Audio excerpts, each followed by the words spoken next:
Nashe Deshechansiv Amran. Nashe Deshechansiv Amran. Nashe Deshechansiv Amran. Vele Azla. Vele Chavila, Vele Azla, Vele Chavila, Gud Garma Mikaka, Venim Te Maya Leantichi, Atov Vekasu Tore, Debarame ubaravravehu Sheol itztala demelta lebar horin tishlimu zevude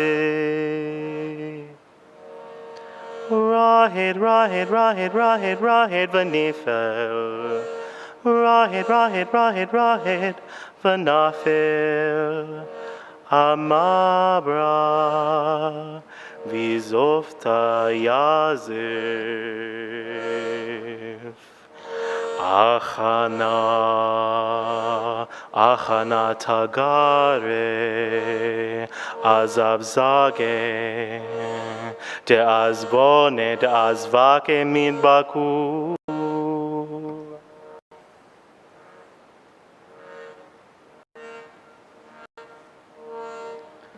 Mota ki mota, mota ki mota, umarin hivulia.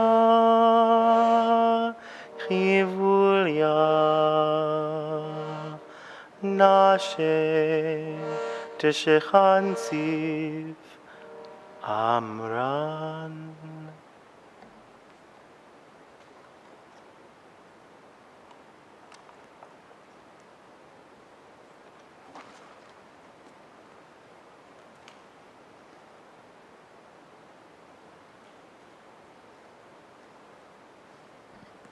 Welcome, everybody.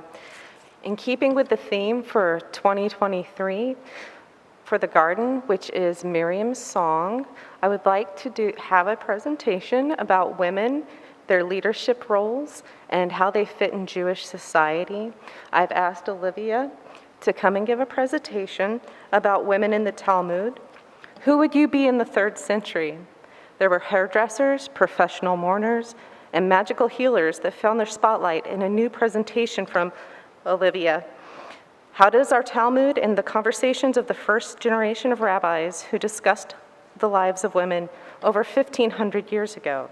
What experiences are timeless? Which lost practices could enhance our lives today? I would like to welcome Olivia.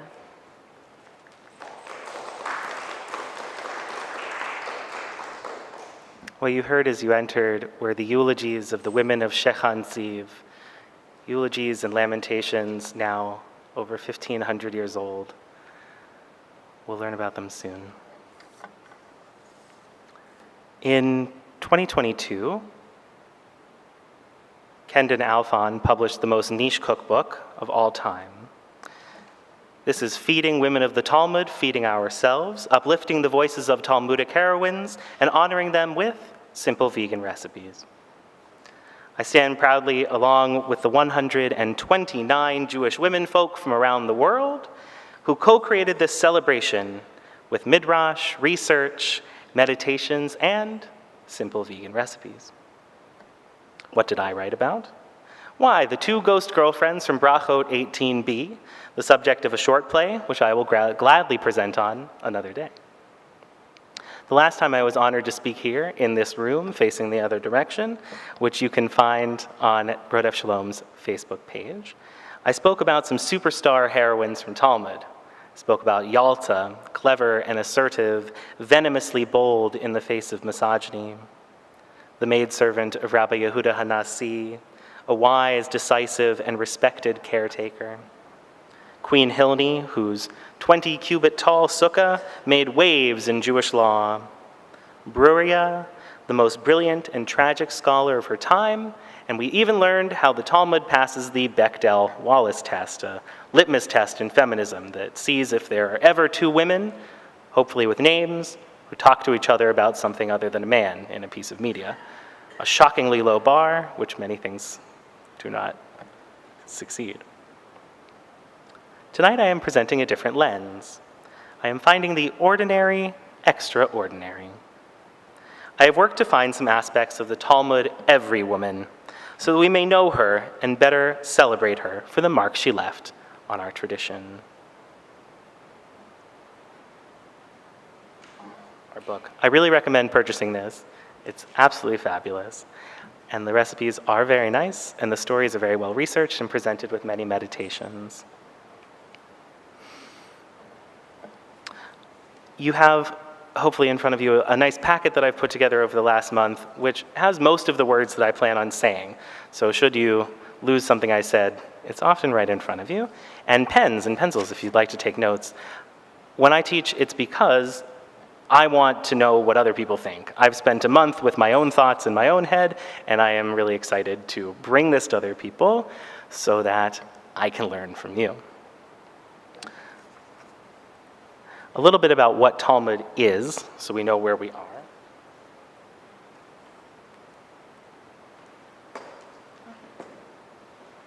Great.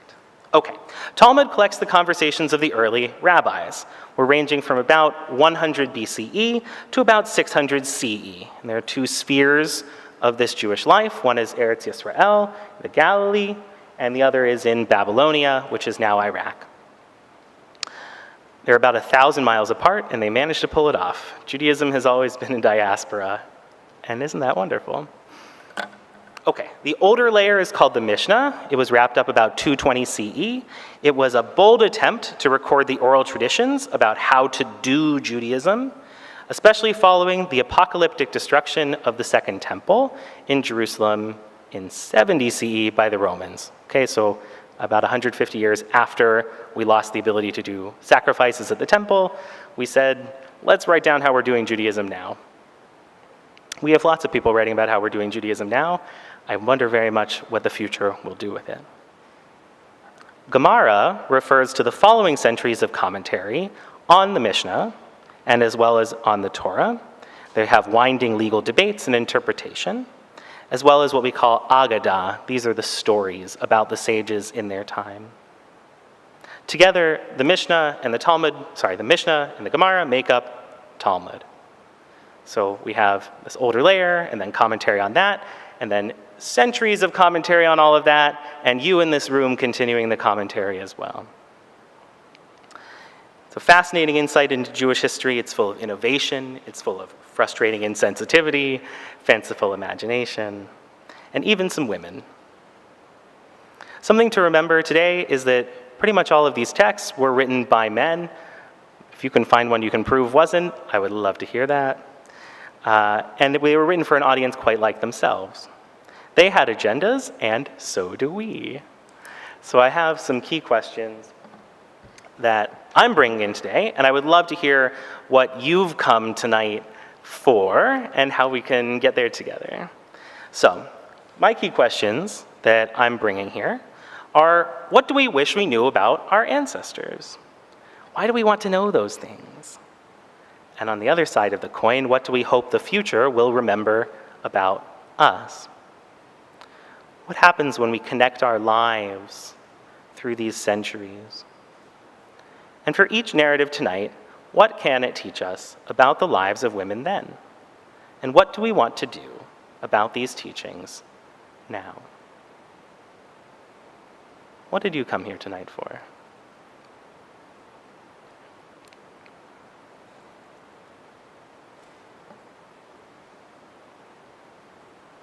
I know, not a lot going on this Tuesday night. I know there's Tuesday Musical Club down the hall, but yes.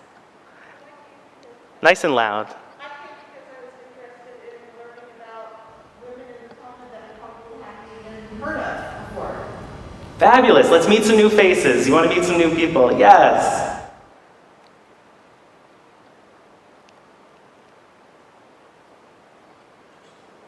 Just to learn, to bask in learning. Oh, thank you.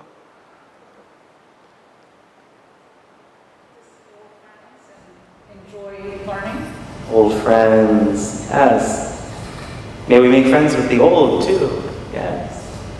One of my favorite new commentators is Rashi, an old rabbi who had 4 daughters.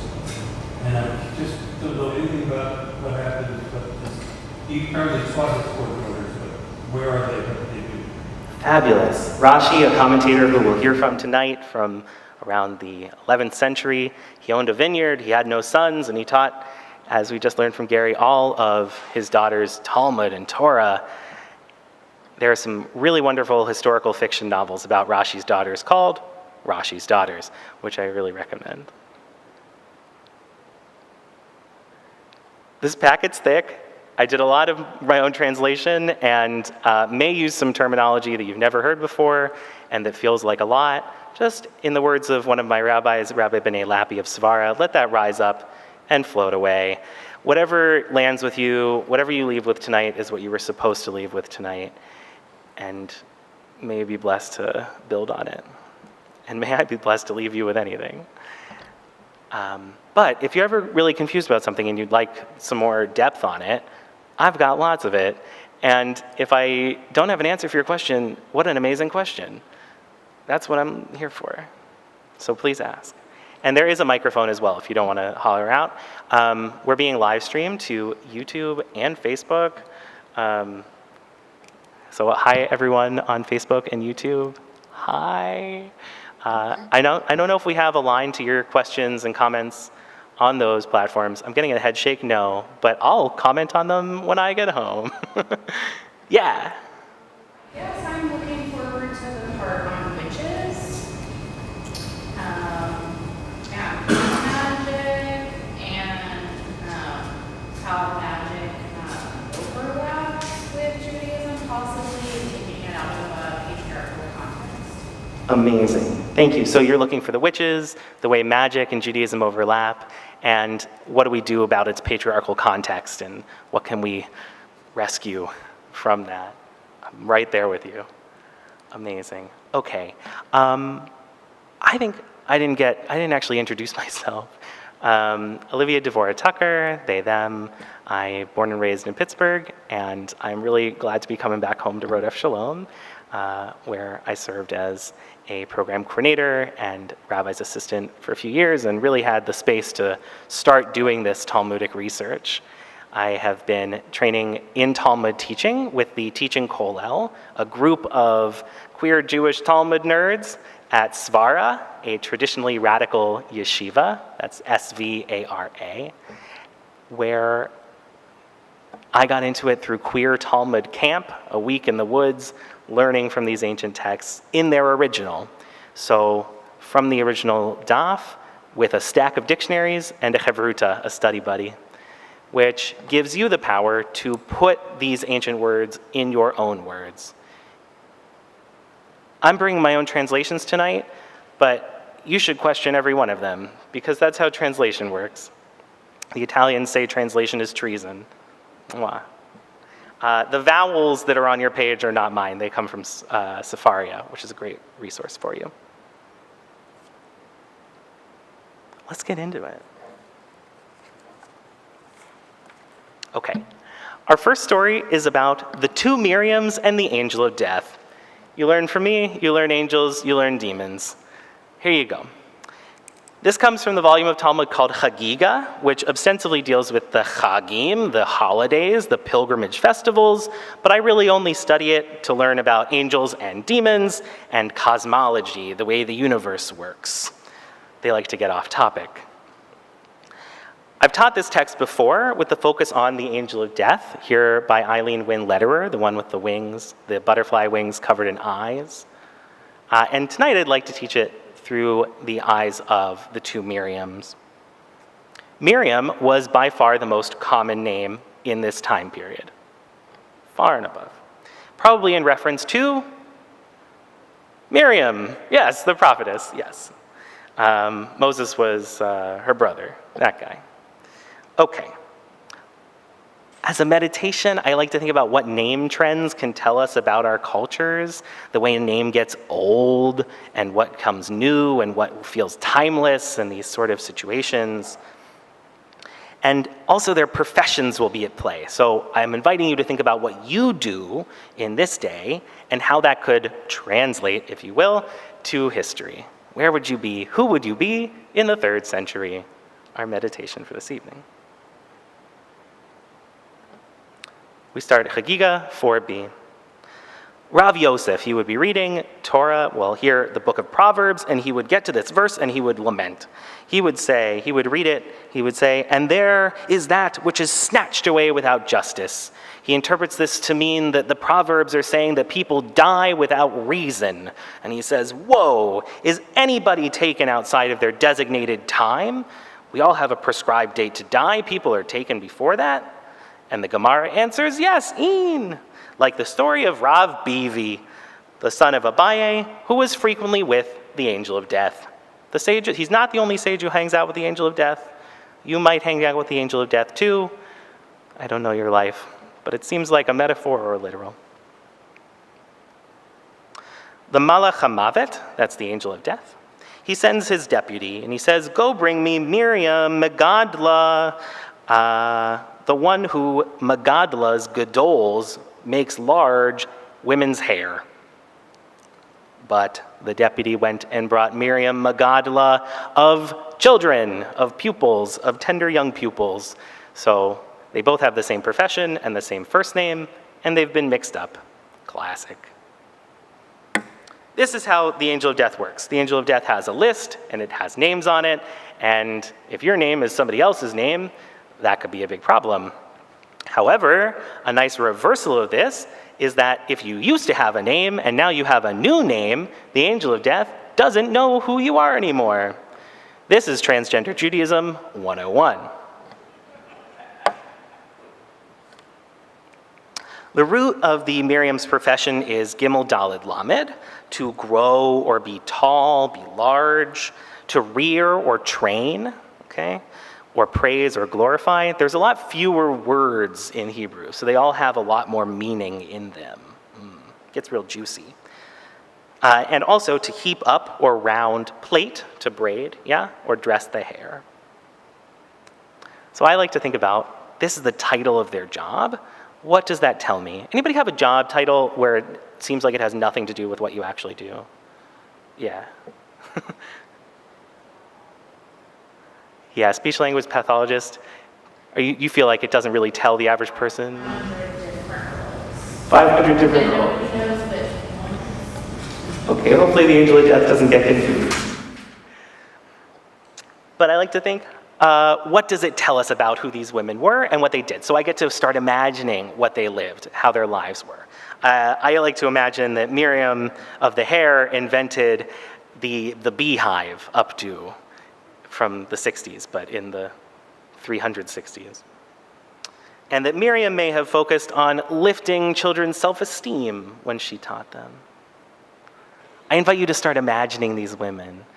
I've presented for you here today, and I actually commissioned this picture on the left from Barbara Willie Mendez, who is a hero of the 70s underground comic scene, who is still cranking out amazing work.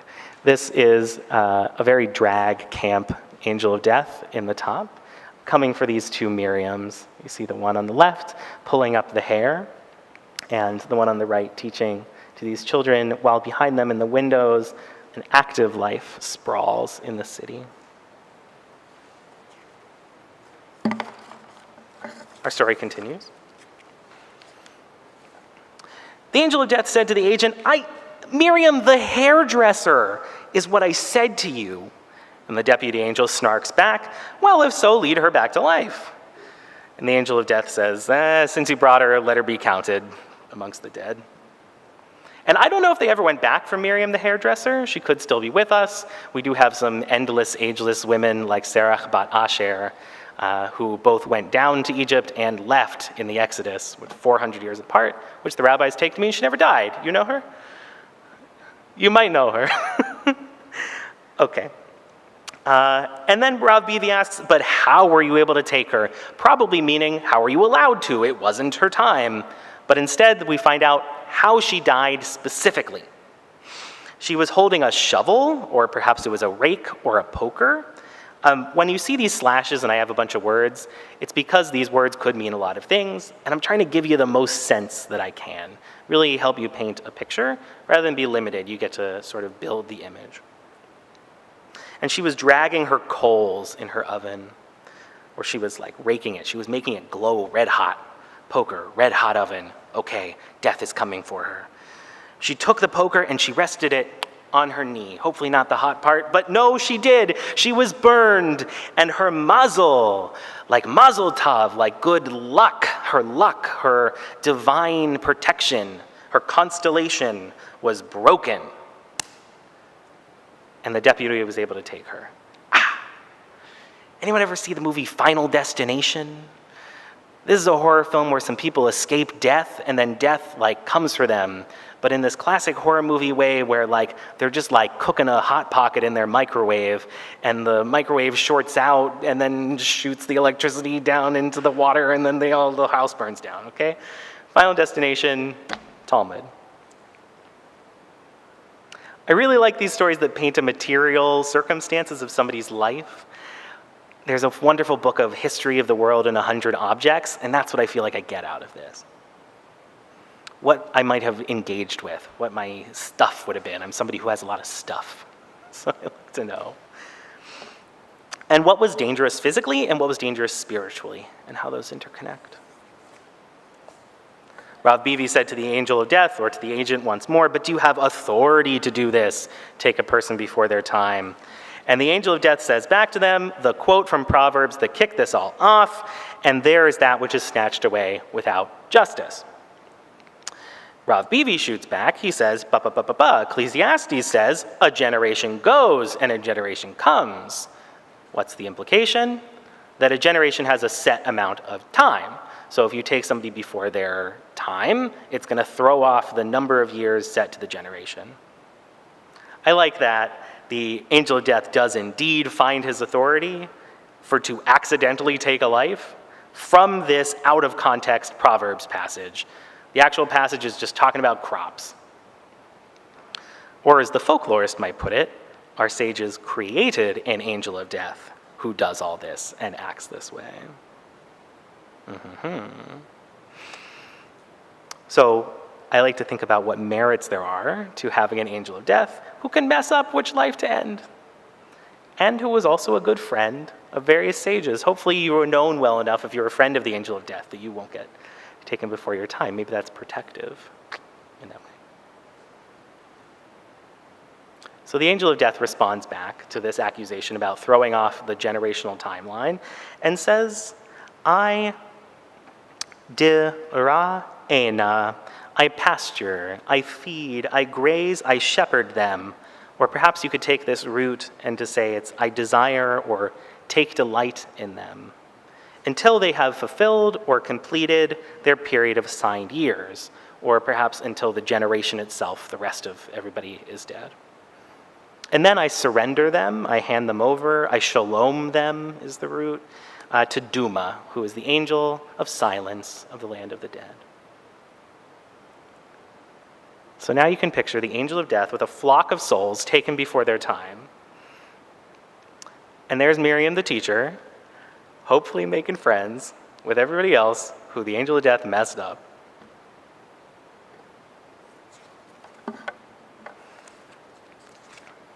The last part of our story. Rav Bivi says to him, Sof sof, literally end, be that as it may. The years of this person, what do you do with the years? Somehow the years separable from the person. The person lives out their years in this angel of death, purgatory, grazing land. And the angel of death says, if there's a Torah scholar who goes beyond stuff, a real cryptic phrase, I like from my Jastrow Talmud dictionary, he says it means, who passes over his retaliations. I add those years to him, and she is his replacement. I spent a lot of dictionary time with that last phrase, because in the most available Talmud translation by Rabbi Adin Steinsaltz, he says, I add those years to him, and he becomes the deceased's replacement. But he's mistranslating, or I don't understand where he's coming from, because the word, the pronoun, is v'havya, which is the feminine Aramaic for to be. So she becomes. So what do we do with this like she hanging out? Who is this she? What is this? I have two options for you. And then I'm gonna take some time and hear all your thoughts on this, and then I have some additional research on these Miriams. You could read it this way. I take the years of the prematurely taken person and give them to a Torah scholar, and she, the chaya, the life, a feminine noun, that's where the she is his exchange for bearing all the nasty things that people said about him. Or she is back to our Miriam, the teacher, and she becomes his chalaf. This is our word for replacement, an opposite, a reverse, a substitute, as if to say those years of a woman taken before her time are still a woman's years. And when they're put on this male Torah scholar, he transes gender, and she, the Torah scholar, becomes the replacement for that prematurely taken woman. A translation that Steinsaltz is never going to see because he's just not trans. My teacher, Rabbi B'nai Lappi, teaches that if a donkey read the Torah, it would see all of the donkey stories. Yes. Figure out your donkey stories, read the text, and let me know what you found that no one else found. And if you want more on transgender soul reincarnation in Judaism, check out Abby Stein's collection on Sefaria. If you want this whole packet, everything that's blue and underlined is a hyperlink. You can't really click the page, but I've got a PDF for you. All right. What do you make of this whole story? Who are these two Miriams for you? What makes it a good story, Salem? It's a story. It can go in many directions, a lot of food for thought. Do I personally believe any of it? I don't know. I'll have to think about it. It can go in a lot of directions. It can lead you to question what you believe about life and death. And excellent. Yes? So two things. One is that, to go back to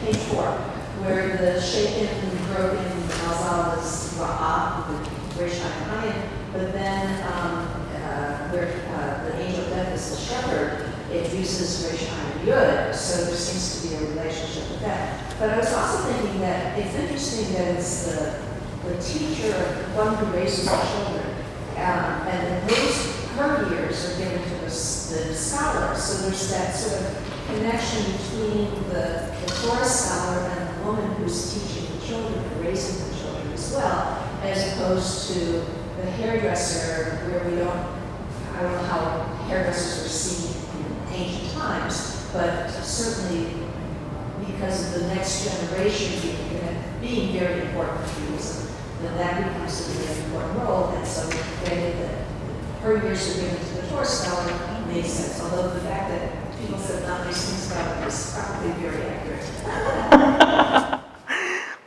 Oh, I love this. I love this connection you're making. Is there a pun between this idea that the mazel was shaken and with this Reish Ayin Ayin?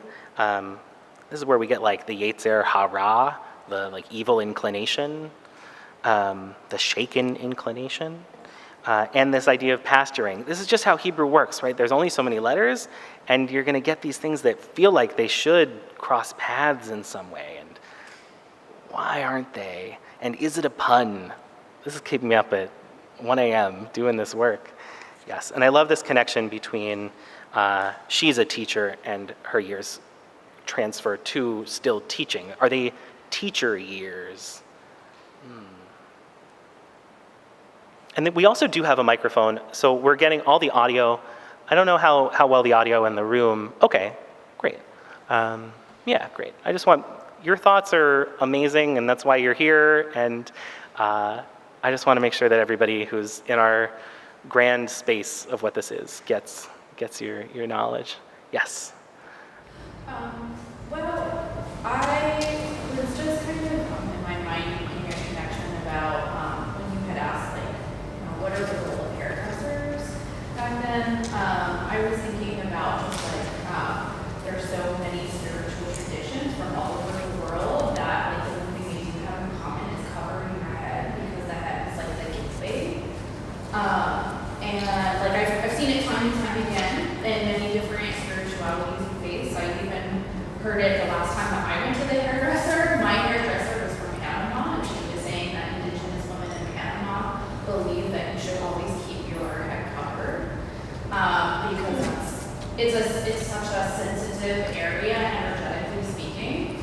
And so when I think back about what are the roles of hairdressers, well, I mean that's like really a special thing to have someone touch your hair, right? So it must be some type of sacred person that's able to touch the crown of your head, or that you can trust. Amazing. Yes. Yeah. No. I mean, how many hairdressers even today are therapists, right? Like, without getting paid therapy rates.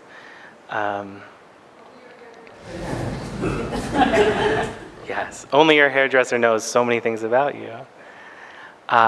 Yes, there's not full agreement on what hair covering was like for women in Talmud, in the Talmud times. How like prescribed it was. I mean, now like you may have people who cover their hair in Judaism or cover their hair with other hair, a wig, and that intimacy of somebody who is connecting with your actual hair. Yeah. Thank you. Yeah, go for it. If there's a Malach Amavis, is there a Malach Amazon? Oh, yeah, is there an angel of Mazel? Some people say that you have an individual Mazel, which means a constellation, but is also perhaps your constellation is an angel. If you've ever seen It's a Wonderful Life, at the beginning, the angels are depicted as like galaxies talking with each other, and I think about that sometimes. Not a particularly Jewish movie, but an image for you. I wanted to know more about any of these Marys I could find in the Talmud. I'm on page 6 with Miriam, aka Mary, aka that Mary. And so I searched on Sefaria for Magadla, their profession, gadoling things. And I got to a couple of dapim, pages in Talmud, that discuss a Ben Stata, a coded name for Jesus. If you didn't know Jesus was mentioned in Talmud, now you do. And was often censored from Talmud. If you've ever heard about the Talmud being burned, or just that we have incomplete Talmuds because of this kind of thing. Which also backfires because we lost like a lot of things that could have pointed to historical evidence of Jesus. So like, double-edged sword. How does Miriam the hairdresser get involved here? So the rabbis set to figuring out why Jesus had the nickname Ben Stata, when they believed that neither his bio dad or the father who raised him had that name. They assumed that he was born out of wedlock and decide that Stata must be his mother's name. But Stata is not his mother's name. Her name is Miriam. They claim that Miriam, the hairdresser, is the mom of Jesus. We know that Mary is Miriam. Yes? Okay. Now you do. So is Maria. Any of these names all go back to Miriam.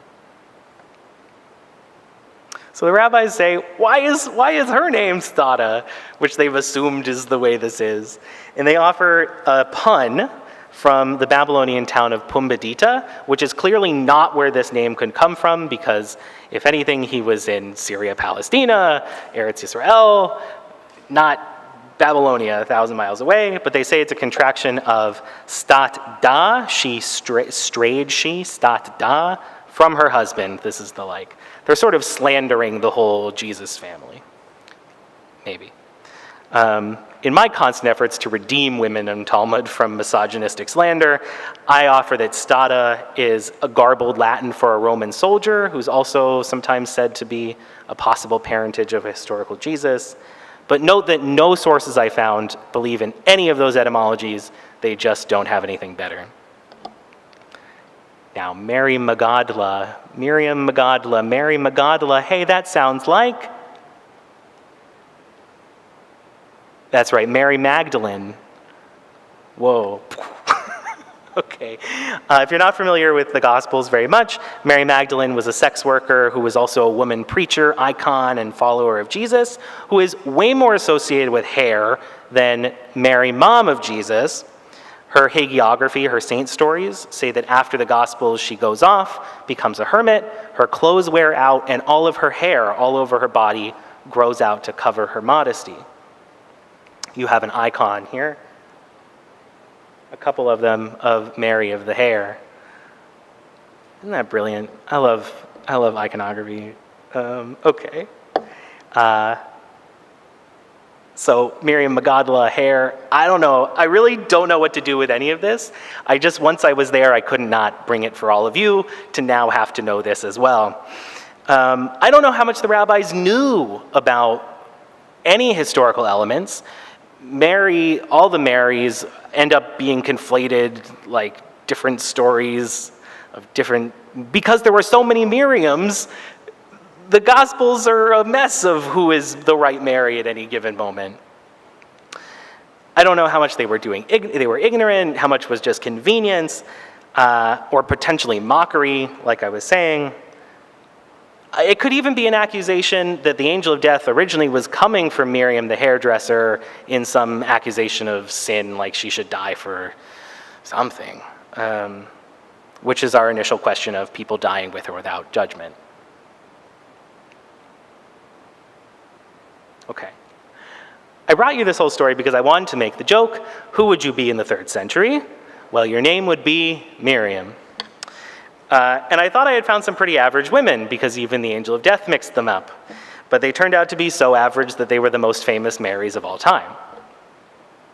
So I think it's actually just simply impossible to be ordinary.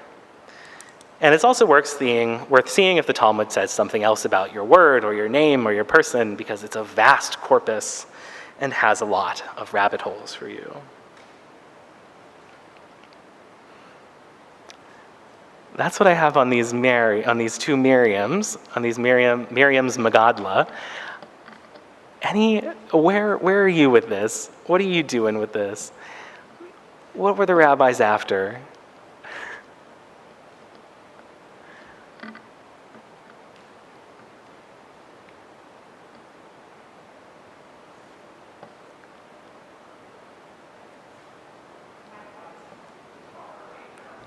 That's Talmud, bring it in.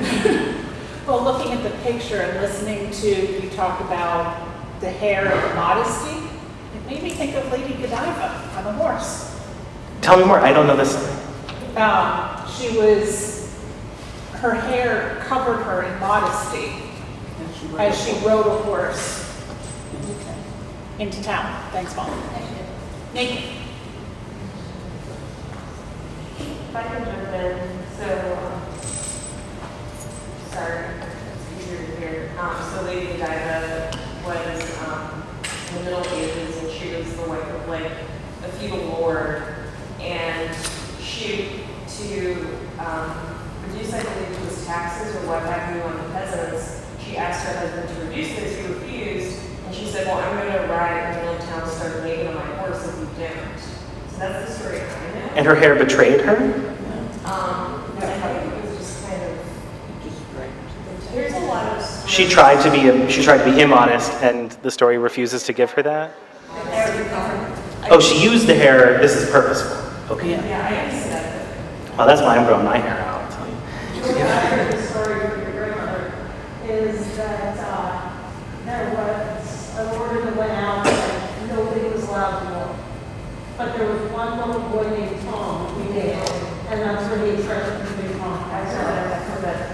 Yes. Amazing. Wow, so yes, there's this magical hair. Amazing. Yeah. Okay. This is going to be our first word regarding hair. You're going to have, by the end of tonight, 2 more words for braiding. So magadla is your first word for braiding tonight. A big kind of braiding. Okay. I'm happy to hear more about your Miriams. On the next page, yeah. We also have Mary Ann, who was a Casandian, tied to Matthews. She's sort of between, she ends up marrying Herod, if I remember correctly. Yeah, it says she's the second wife of Herod the Great. So this is all around the time that you've got the Talmud being created. So, but her Hebrew name, she's known as Mary Ann, was Miriam. Miriam. Oh. Yes, and perhaps they're conflating that one too, right? They're just like, yeah, that's the teacher. Yeah. Interpretation to offer. Gimme. So, I did see recently in a book of saints from a Catholic bookstore that the origin of the word Mary is actually the plant myrrh, which might explain why in plant magic, frankincense is the incense that you burn for like solar deity, and myrrh resin what represents lunar or female. But that was just the first thing off the top of my head based on what I saw in the bookstore. So they're saying it's a contested etymology of where Mary comes from. Is it myrrh? Is myrrh influencing? Is it Miriam? Yeah. Miriam, by the way, I haven't said this, but is mar, which is like bitterness, and then yam, sea, right? Bitter waters. But I don't think they were purposely naming their kids bitterness, right? I think they were naming them after this great prophetess who happened to have this name that came from slavery in Mitzrayim and representing the bitterness of all that. I mean, taken before your time, pretty bitter, but yeah, back here. Suggests that Miriam, the hairdresser, may have been the mother of Jesus. I didn't, the Talmud did. Okay, so was the angel of death coming for her before her time for her future sins? That's like my only guess, right? If I'm going to try to make, if I'm going to try to tie it into this question of are people taken with or without judgment, I then start drawing the picture you're drawing, that the rabbis are saying the angel of death was after her for a particular reason. But they, sort of interestingly, without giving her a stated death, they end up feeding a Christian imagery of Mary being assumed into heaven without dying, or given like an eternal life or something. Fascinating. I don't know what theology they were trying to support, if those people even, if the Talmud was talking to each other that much. I never expected these Miriams to be mentioned ever again. They have a wonderful chapter in our book, Feeding Women of the Talmud, Feeding Ourselves, Uplifting the Voices of Talmudic Heroines and Honoring Them with Simple Vegan Recipes, where Jessica Levine Kupferberg does the research and presentation of their story, brings some nice meditations about how one's uniqueness is honored in death. And the recipe from Ellie Jedwab is mini fire-roasted stuffed peppers, because Miriam the childminder got burned by a fire that led to her untimely death.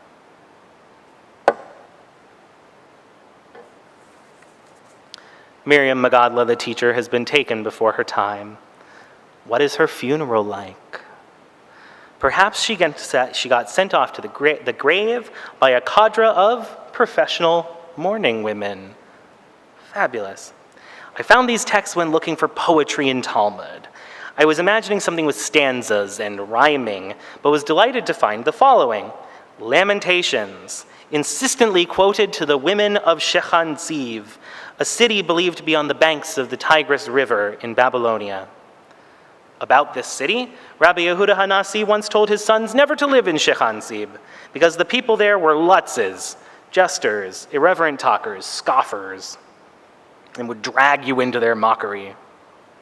The town is also mentioned in regard to Rav Nachman, who's known as Yalta's husband, who whenever he would visit Shechan Ziv would declare, "Who will be married to me for one day?"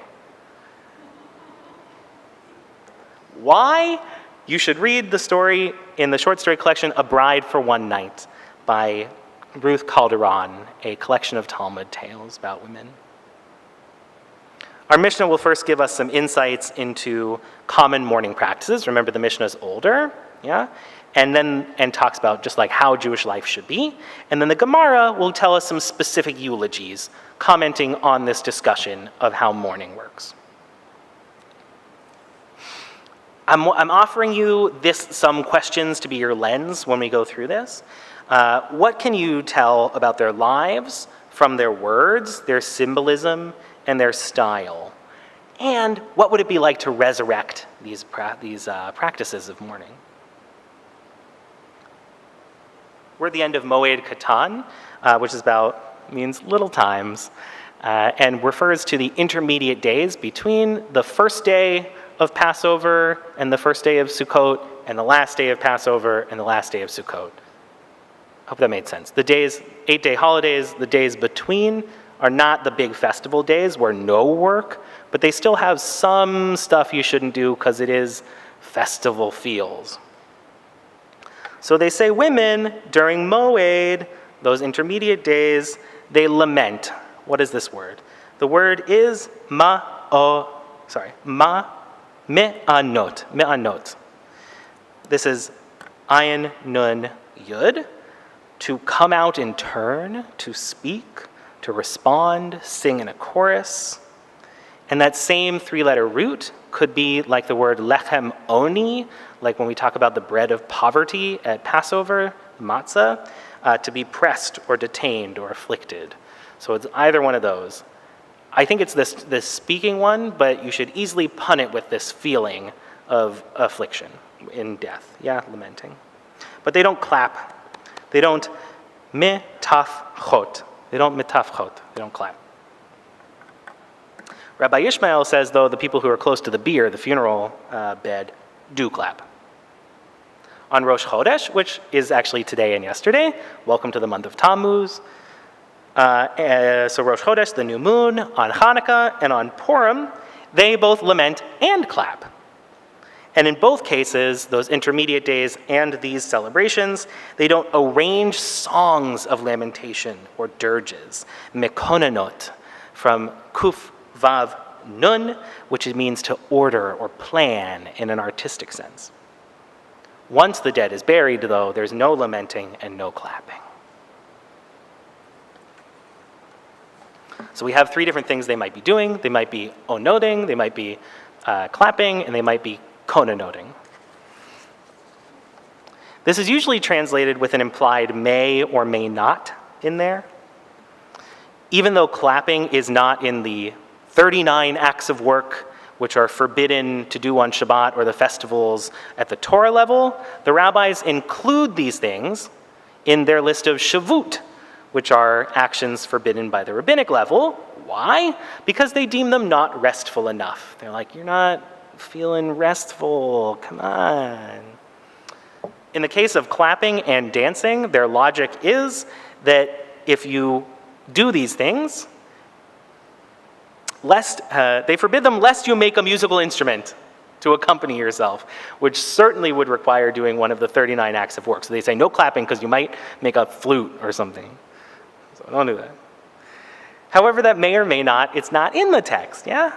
At least not how I've figured out the translation. Somebody more advanced may find it and I'll roll back. But when we read it in, I worry we give control of women's mourning practices to the sages. When we leave it out, the text can become descriptive rather than prescriptive, saying what happened versus telling people what to do. If we assume that the mourning women are not feeling called to rush off and make instruments, what might be the reason that they don't clap? This is my question to you. Not rhetorical, I don't have answers. Also, I have gotten an instrument together to do these lamentations, so it could be that that's the reason. The funeral here, because there was a story in the past couple of weeks about this woman who was a widow, I think, who ended up being alive even though she was in Botanical. And I'm thinking, you know, maybe they were back to make sure that the person wasn't really dead. Wow. Yeah, okay, so the idea is you want to wake them up. Hey, are you alive in there? Don't, yeah, the... Just to make some kind of noise that might stir them. Did they used to have little bells sometimes that you would ring if you weren't really dead and they had buried you? I don't know if that's real history. I don't... Okay. Yes, good call, clap, wake up. Yes, okay.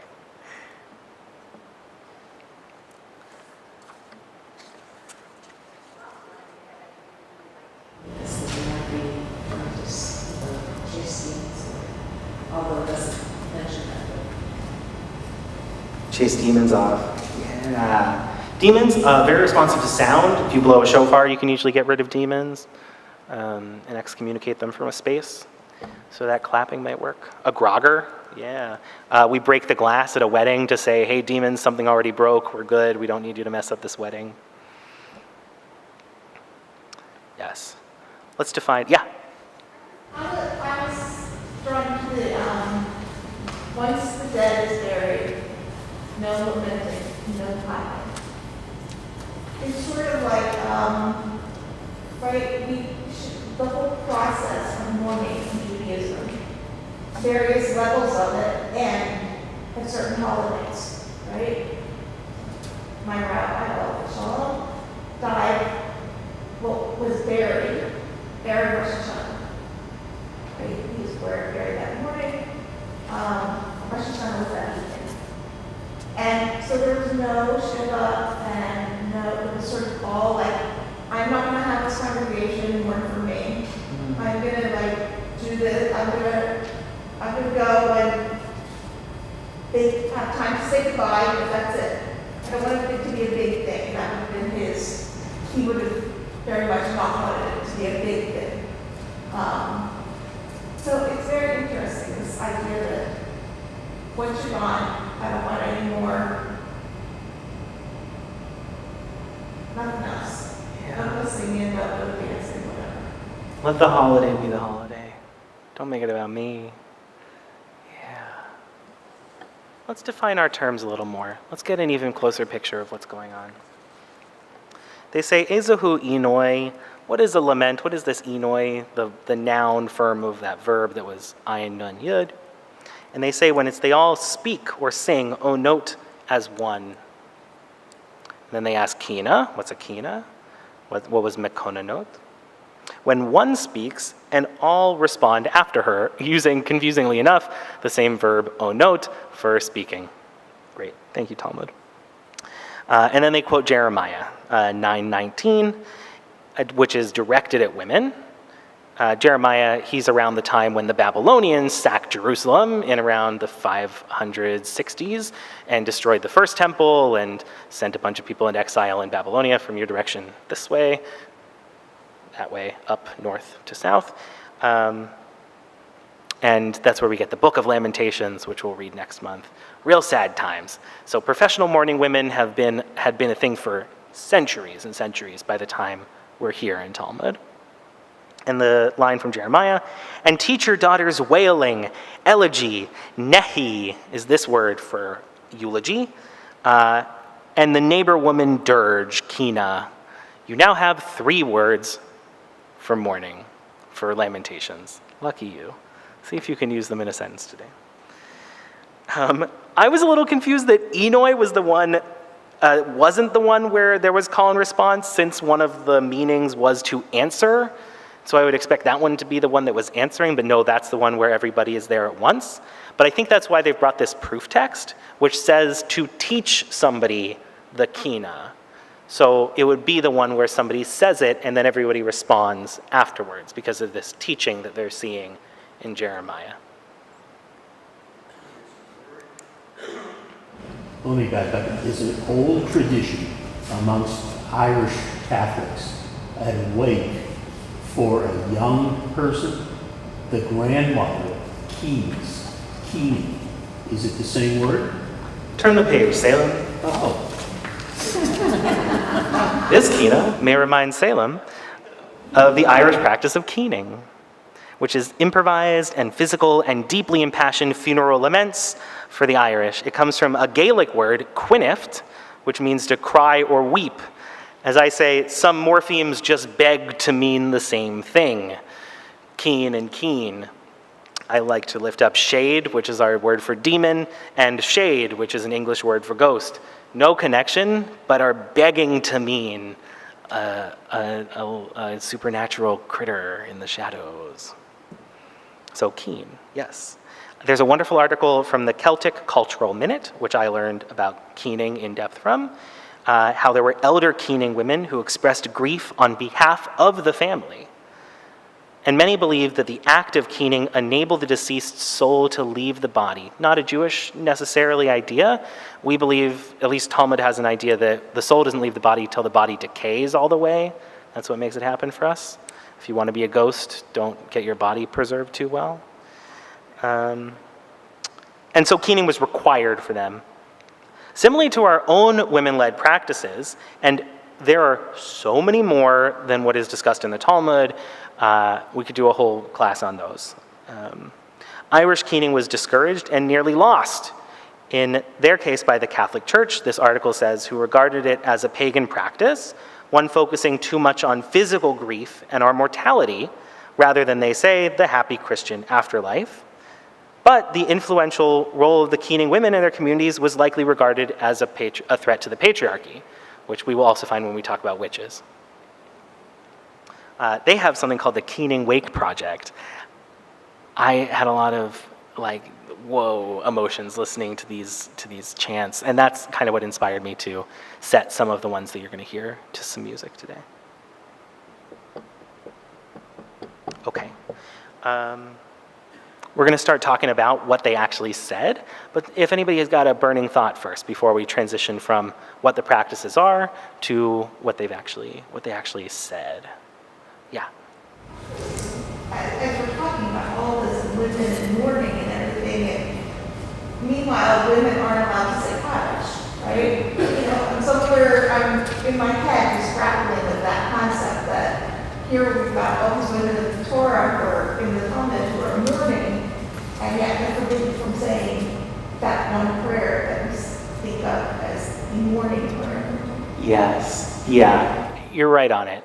The fight for egalitarianism and getting women to be allowed to say Kaddish, a blessing you say at regular times after somebody's died. At least one footnote I found sort of said that it led to egalitarian Jewish shifting. Yeah. And could be part of why there were so many women's practices. And then what happens when you actually do get egalitarianism and you actually start to lose... I don't know. Don't quote me. Don't let me let you think egalitarianism is bad, but or that I think gender roles should be enforced here as a trans person, but lifting up the practices of particular peoples is really important, and not losing them in a push for a sanitized equality. Yeah. Maybe I'm not understanding what professional mourning women is, but I'm thinking about comforting a widow. And women are the helpers, women are the nurturers, and that's why it's a women's job. Was part of these mourning women's job to not just represent the family, but also comfort. Because that would be a very female thing to do. Yes, asking women to do emotional labor is age-old. Yeah. I really didn't see as much of it seemingly about comforting. And in fact, some of the things we're going to hear that they said are pretty nasty things to say at a funeral about somebody. They certainly have this aspect of devastation to them. But yes, an idea that women are more connected to emotionality, ancient trope. Yes.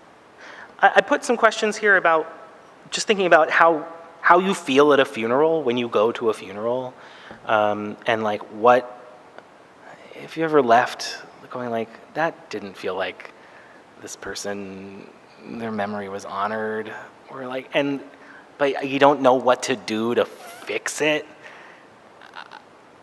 this is what I can go to these. This is one thing you can go to these kind of texts for, is just to see other examples.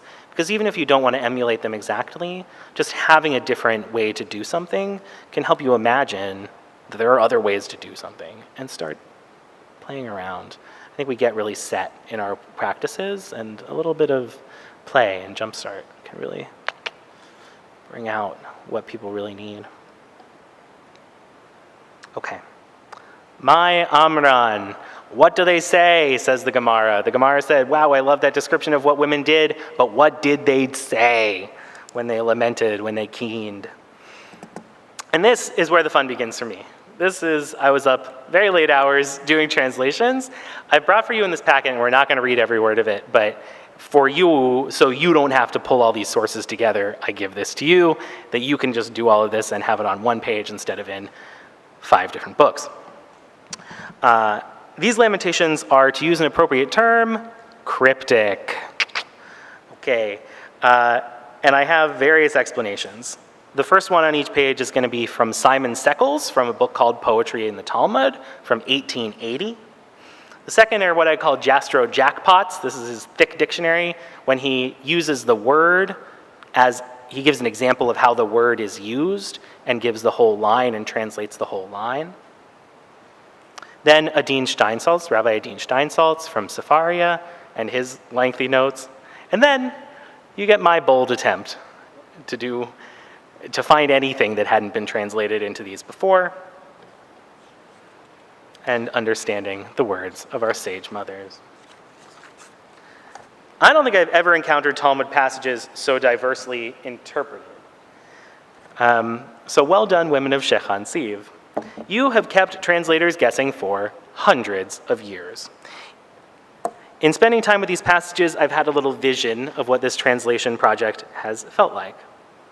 Imagine I'm at a funeral, and I'm there with Seckles and Steinsaltz and Jastrow and everybody else who they have quoted in their texts, and we hear the lamentations of the women of Shechan Siv.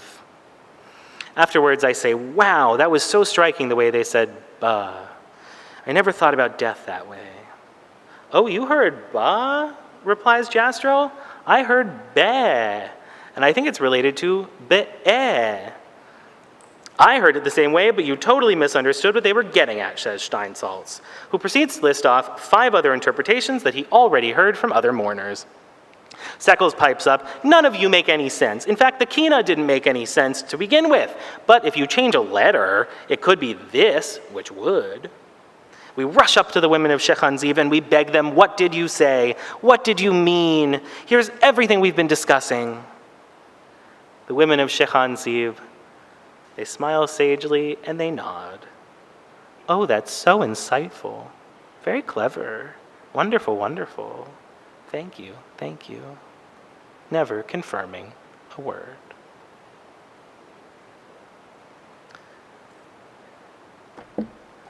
Okay, so I've gotten out the Shruti box. This is an instrument that I first encountered from David Goldstein, who does some amazing chanting here. This instrument comes from India. I don't know what a traditional Jewish instrument is, yeah, but credit where things come from. And so more than just hearing what these things mean, I thought it would be helpful to hear them articulated. So you can hear sonically like how these words land with you and give you that depth in them. So I'm starting on page 13.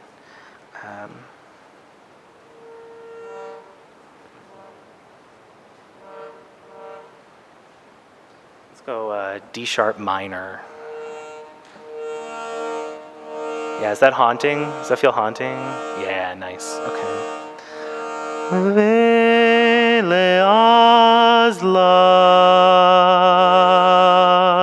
ve'lechavila ve'le'azla ve'lechavila. Seckles explains that this means, woe to him who went away, woe to those who are left behind. This conception would give the most appropriate sense and was suggested to me by my friend Mr. A.B. Ehrlich. Always cite your friends. It is known that the resh and lamed often interchange, and he says, think about the word kernel, which is pronounced kernel despite that L. And so he claims that chavila is actually the word chavra, and that it just, the resh, the rur, became an L, a L, in the mouth of the whalers. Then he claims that anything that translates this as pledge or burden, the dead body as the burden to the hearse, are far-fetched and unsatisfactory. Steinsaltz says this means, woe to him who is now departing, woe to him who is now returning the pledge. I don't know, I don't think he never talked to Seckles, who said that he was far-fetched and unsatisfactory. But I love that Seckles has opened the door in the very first one to just changing letters of these if you need to make them make more sense. Because he did it, you also have the right to do it. Does that make sense? Okay, yeah, he doesn't have more authority than you do. Okay, now we're on the same page. I've tried out a few different ones here. We first get this from Rav. Rav went to the funeral and came back and he wrote it down. He said, vey, this is that vey, like oy vey. Did you know it's so ancient? Vey, they were saying voy vey back then. Vey is the one who was going or dying, azla, to go, but to die, yeah, departing. Vey for the chavila, the injury, maybe they died from an injury, or the chavila, the loss of life in general, or the chavila, the bundle, are we not but a bag of bones? Or chavira, the band, the group that they were a part of. And I offer that they knew all of these words had all these different meanings and were making a pun and being intentionally confusing. There's some nice photography here on this page from a really wonderful series from an artist, Aviana Miller, On the Threshold, which has some really nice work focusing on Jewish light and, in her words, understanding a shifting body as a chronically ill person. I really encourage you to check it out if you like photography. Really brilliant work.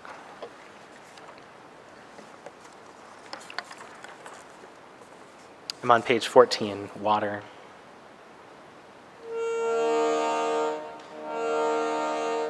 Udgarma mikaka venimte maya leantichi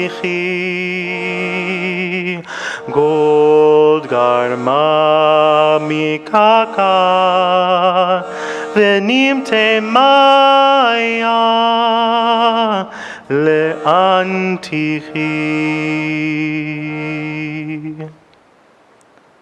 Seckles tells us, this stanza is the one of the most obscure, and called forth different attempts to explain it, none of which he says are satisfactory. Aren't you glad to be learning all these different translations that are so unsatisfactory?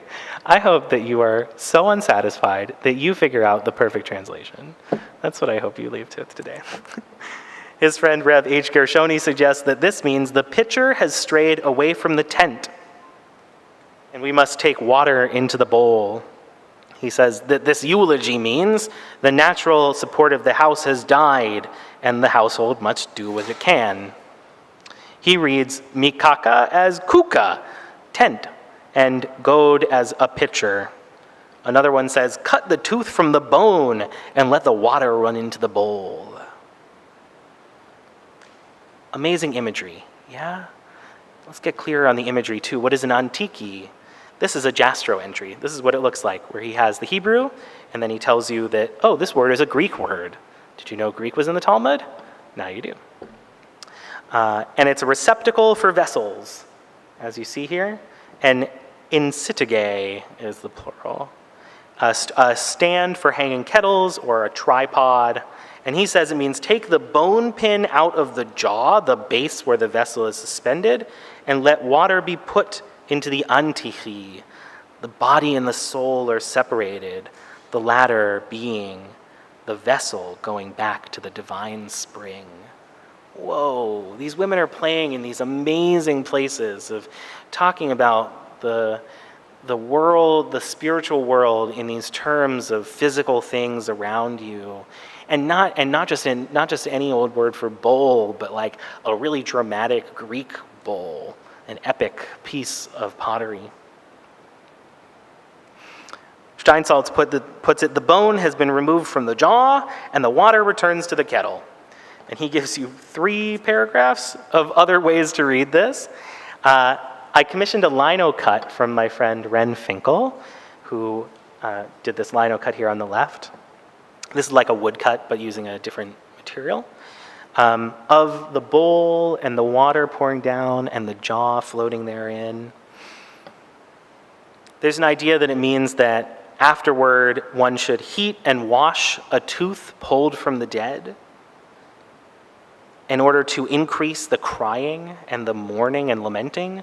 When we know that some rabbis did do this, there's a story of Rabbi Yochanan who used to keep a bone from his 10th son around, and he would like show it to anybody who was sad. He's like, oh, you think you're sad? Here's the bone of my 10th son. How about that? So you might do that, you know? I feel like they don't let us keep money pieces of dead bodies anymore. The state's like, I want that. None for you. Yeah. What? Oh, yeah, you're supposed to. I mean, look, they don't tell us to do things if we're not sometimes straying from it, you know? Maybe they missed, you know, that bone, I don't know. Yes, okay. I just really love the kind of faded way that this lino cut came out. And the pouring water, this floating piece of life. I decided to play with this and go off the rails a little in my own interpretation. So we switched from Rav, who said that first one of Vela, Azla, Vela, Chavila, and now we get specifically the women of Shechan Ziv, who Rava would say these things. And Rava says that they also say that first one, the Vela, Azla, Vela, Chavila. So maybe that's like a universal thing that any mourning women would say. Now we get specifically in Shechan Ziv what they said. I translated this as, she is bringing a leather wine bag from the cup, and we will bring water for the cauldron. I wanted to find something I hadn't found elsewhere. So I took god as a noun. Usually everybody else was taking that as a verb, to cut. And I took garnama as a feminine Aramaic verb, while they were taking it as a noun, meaning bone. So I switched up what I thought was the noun and the verb in this sentence. And then I literally changed a letter in mikaka, which usually means molars, into mikasa, which means a cup, because I wanted a poetic balance between the antichi and the first part. So what's like a smaller cauldron is a cup, yeah, and it's right there for me. So I'm thinking of it as like the deceased, and the leather wine bag is her legacy, the god is her legacy, and she's like bringing a cup of her legacy to all of us at the funeral. And the second part reminds us that when we die, we too will add our essence to, as Jasper put it, that divine spring.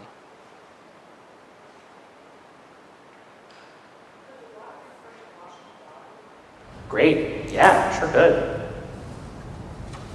Like the Chevra Kadisha, yeah, the society, the Holy Society prepares a body for death. Yeah.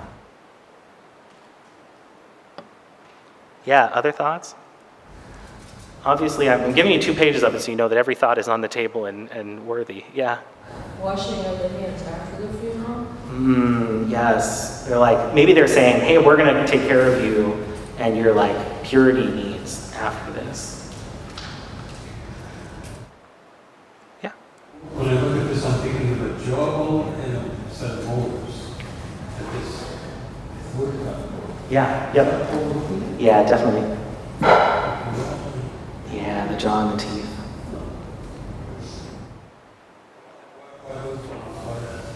Why that part of it? Yeah. The garma is a word for bone, and the mikaka is kaka. Yeah? Great. Molars, teeth. Yeah. Unless you translate it as tent or cup. You know? Also, I mean, children lose their teeth anyways. I mean, so when somebody would have kept the child's bone or the tooth, might not have been so unusual. Early tooth fairy. I love it. Yes, yes. We were just reading an article online the other day about some bones that they were trying to excavate somewhere in Germany from thousands and thousands of years ago to answer the polemic question of, possibly where had this ancient Jewish community come from. And I guess the bones, I don't want to get too off topic, but the bones needed to be excavated in order to do some type of analysis on them and figure out where people originated from and all this other stuff. Anyways, the rabbi forbid that. However, the rabbi did say, because teeth are deciduous, should you find teeth around the ruins of this community that probably died from like the first Crusades, right? That's fine. You can go ahead and do radiography or whatever it is that scientists do on the teeth. Bones, however, you may not. Whoa. So I don't know if that adds. Oh, I love it. I think part of the bone logic is that when the dead are all resurrected in the Messianic era, you want all your pieces to be in the same place, so that it's not hard to get resurrected. I mean, you got a lot of skin to put back together, so I don't know. But maybe we'll all be toothless, or we just get new post-Messianic teeth. Wow, that's a nice, you can't do this, but you can do this. Thanks for asking me, I can give you something, He's really proving his usefulness as a rabbi. Okay. All right. I'm going to move a little quickly through these next ones, just to give you sort of a feel of them. I'll just sort of sing it in the Aramaic and then give you the English, and meditate on it later, and see if you like my translation. Tell me, Olivia, that's off the rails. And I'll meet you on merchants at the bottom of page 18.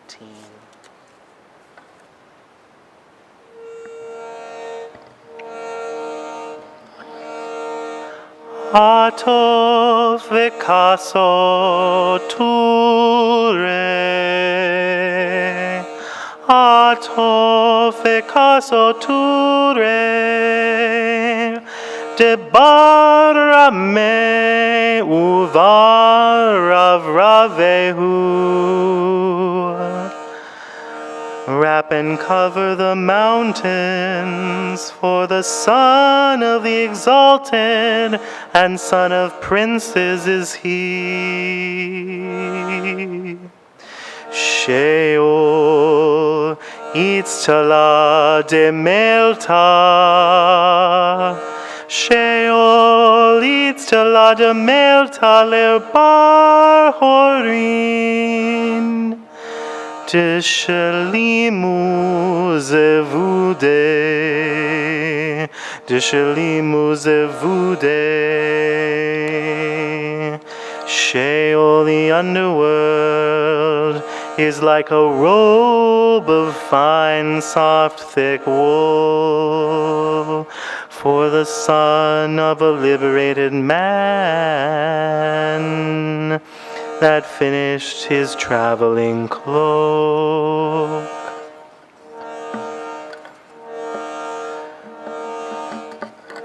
Rahet, rahet, rahet, rahet, rahet, vanefel. Rahet, rahet, rahet, rahet, vanefel. Ama abara. Ve'yezufta yazef. He runs and he falls in front of the crossing. Alone he borrows. Achana targe. Achana tagare, az vazage,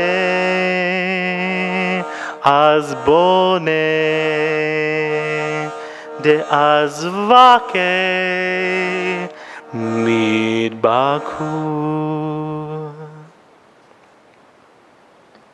This last one gave me the most trouble in translation I've ever had in my life. You're welcome. The tricky part is this word that is listed there. I have it between 3 different slashes because in 3 different manuscripts of Talmud, it's written 3 different ways. Everyone was at that funeral and heard it differently, or there was a scribal error, or somebody said, I don't know what that word is. Maybe it's this word that I do know, and I'm going to write it this way, and that's my tradition. It can, the first 2 words and the last word, I'm pretty clear on. Achna is our brothers. Tagare is traveling merchants. And the last word, midbaku, is they will be examined. About what will they be examined? What's going on? The previous one about this, like somebody ran their whole life and they have to borrow at the last moment of their life, it seems like an unkind thing to say at a funeral. So you don't have to assume that this is like a positive eulogy about somebody. And it could just be a general statement about people and their transitions from life and death. The word zavzage is a total mess. Jastrow claims that it's a reduplicated root. So Hebrew roots are 3 letters. You might say X, Y, Z. Okay, but sometimes they're X and then Vav, Z. So there's like a missing letter. And when they're like that, they can reduplicate and become XZ, XZ. So you might think that this would be Zog, Zog, but he's like, no, the bet came in there instead of the Gimel. And that's his claim of etymology, which sounds convoluted, but sometimes language is. And he says it's nests. He reads Rashi, we had Rashi, says it's kine, which is their nests. But I would read kine as about keening, their lamentation, their funeral service. So even the commentary on this is nearly impossible to translate. Mwah, who could be happier? You might also think it's a toll bridge. You might think it's this word for shooting, like a burning arrow or a comet. All of these things they might be examined about. Azbone is their like purchases or goods. So because they're merchants, they might be like examined about their stuff that they sold or what they bought in their life. And the last one was azvake, which could be a wine bag. Back to our theme of wine. Oh, I had a slide. Oh yeah, these are all my sources. This Poetry, the Talmud, and the thick Jastrow Dictionary, and Steinsaltz, and this thing called the Ayin Yaakov. The wineskin, I want to offer an interpretation from my sister Margot, who guessed that it could be a eulogy which says, that warns people that the stores of profitable merchants might be ransacked in their deaths. They'll be examined about their wine bags, like people are going to come for them, which is nice because midbaku is like an examining that's splitting into stuff. Yeah. There's also an azuki bean, the red bean in China. So maybe that's going on there. Yes, great. I'm trying to lay the groundwork so that somebody else can put it together.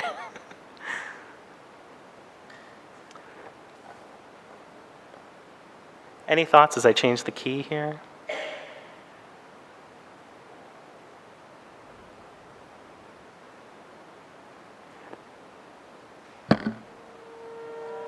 I'm on 20. Mota ki mota, umarin chivulia. Death is like death, and suffering is like interest or birth pangs.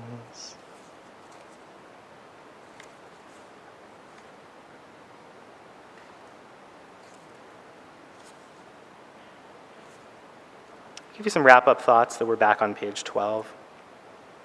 But this whole thing makes me think about the power of being intentionally vague. We have certain prescribed mourning practices that we've talked about, set stretches of time to say and wear certain things, but grief isn't always like that. Grief doesn't have a firm sense of meaning. Grief is full of confusing ambiguity. And our structures should give us space for messy feelings, too.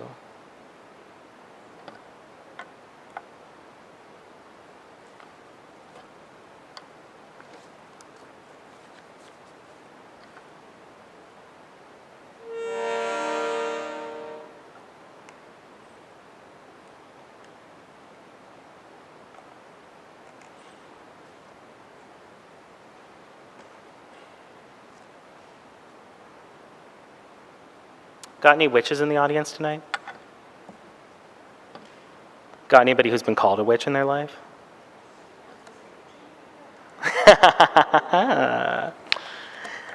Modern Jewish witchy leader Dori Midnight has made a name for herself in the world of Jewish herbalism or plant magic and leads workshops related to healing and empowerment. From her bio, though I have been in practice for 20 years, I have yet to find the right word for my work. Healer has never resonated with me, though many people call me that. Some people call me my main witch, or bubby. My prayer is that my work flows in the river of tradition from my Jewish ancestors who called themselves sanadoras, precantadoras, mechashefa, buenas madres, and tzaddikim. People who carried ancestral wisdom, listened deeply, and tended to their communities with love and care. From her article, Jewish Plant Magic, Rooting In, how do we know what we know if they didn't write books and so much was lost through assimilation, sexism, racism, and anti-Semitism? We know in part because the men in power who did write these books recorded what was prohibited, the folk practices of women and non-binary folks, the practices which women and non-binary folks could be killed for doing. In case you were wondering, in case you forget why sometimes it feels irrationally terrifying to engage with magic, remember that your ancestors may have died for it, and you're carrying those stories in your bones and heart. In the Talmud and other ancient texts, there are bits and pieces, threads and seeds, through our own kind of archaeology, where we can breathe and dream and dance back into life. We can live it.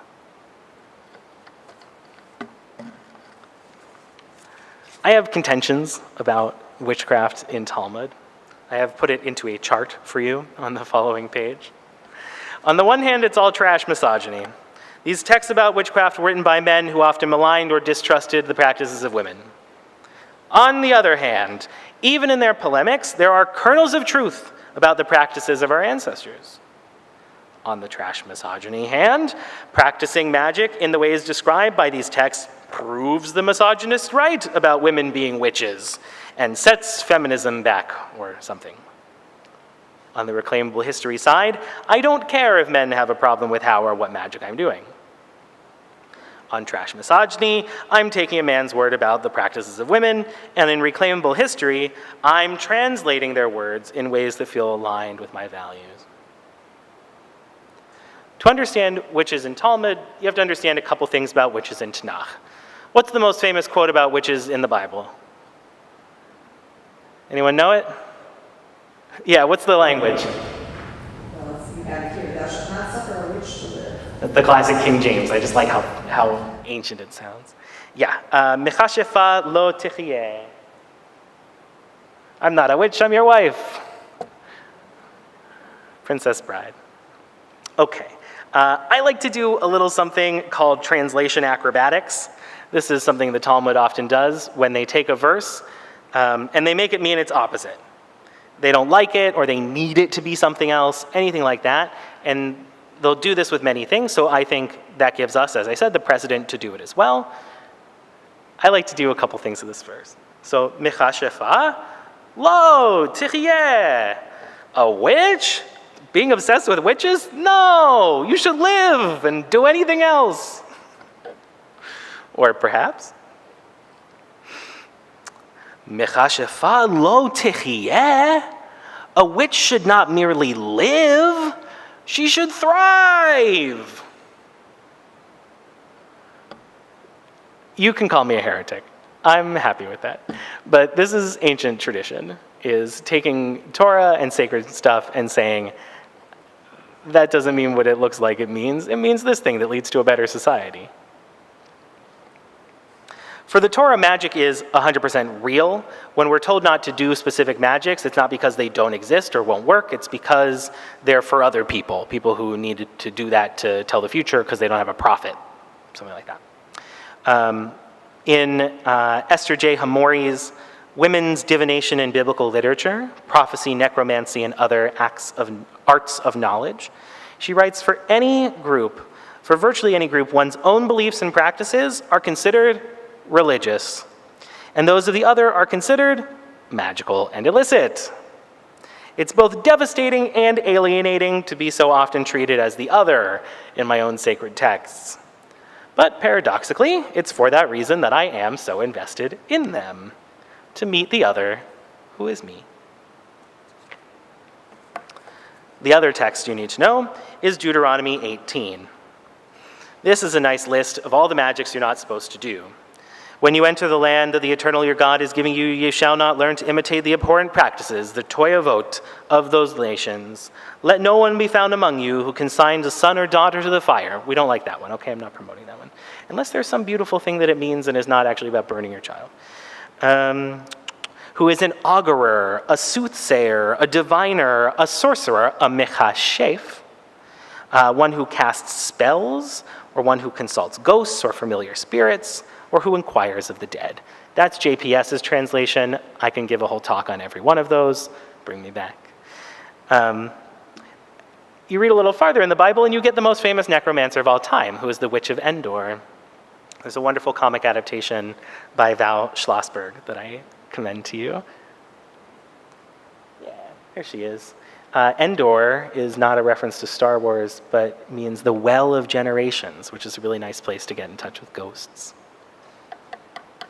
Deuteronomy, by the way, was written in the time of King Josiah, cough, cough, discovered in the time of King Josiah, a religious reformer who decimated women's leadership. If you've ever heard of Asherah or Bamot, raised like the bima, yeah, but like in public and not in the temple sanctuary where the priests and only the men can do stuff.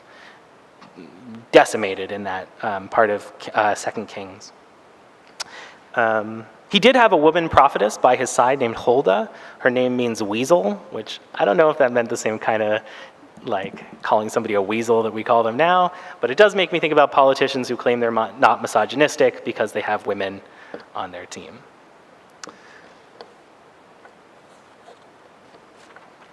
Okay, so now that you know those two texts, you may notice something about them. This is on page 24.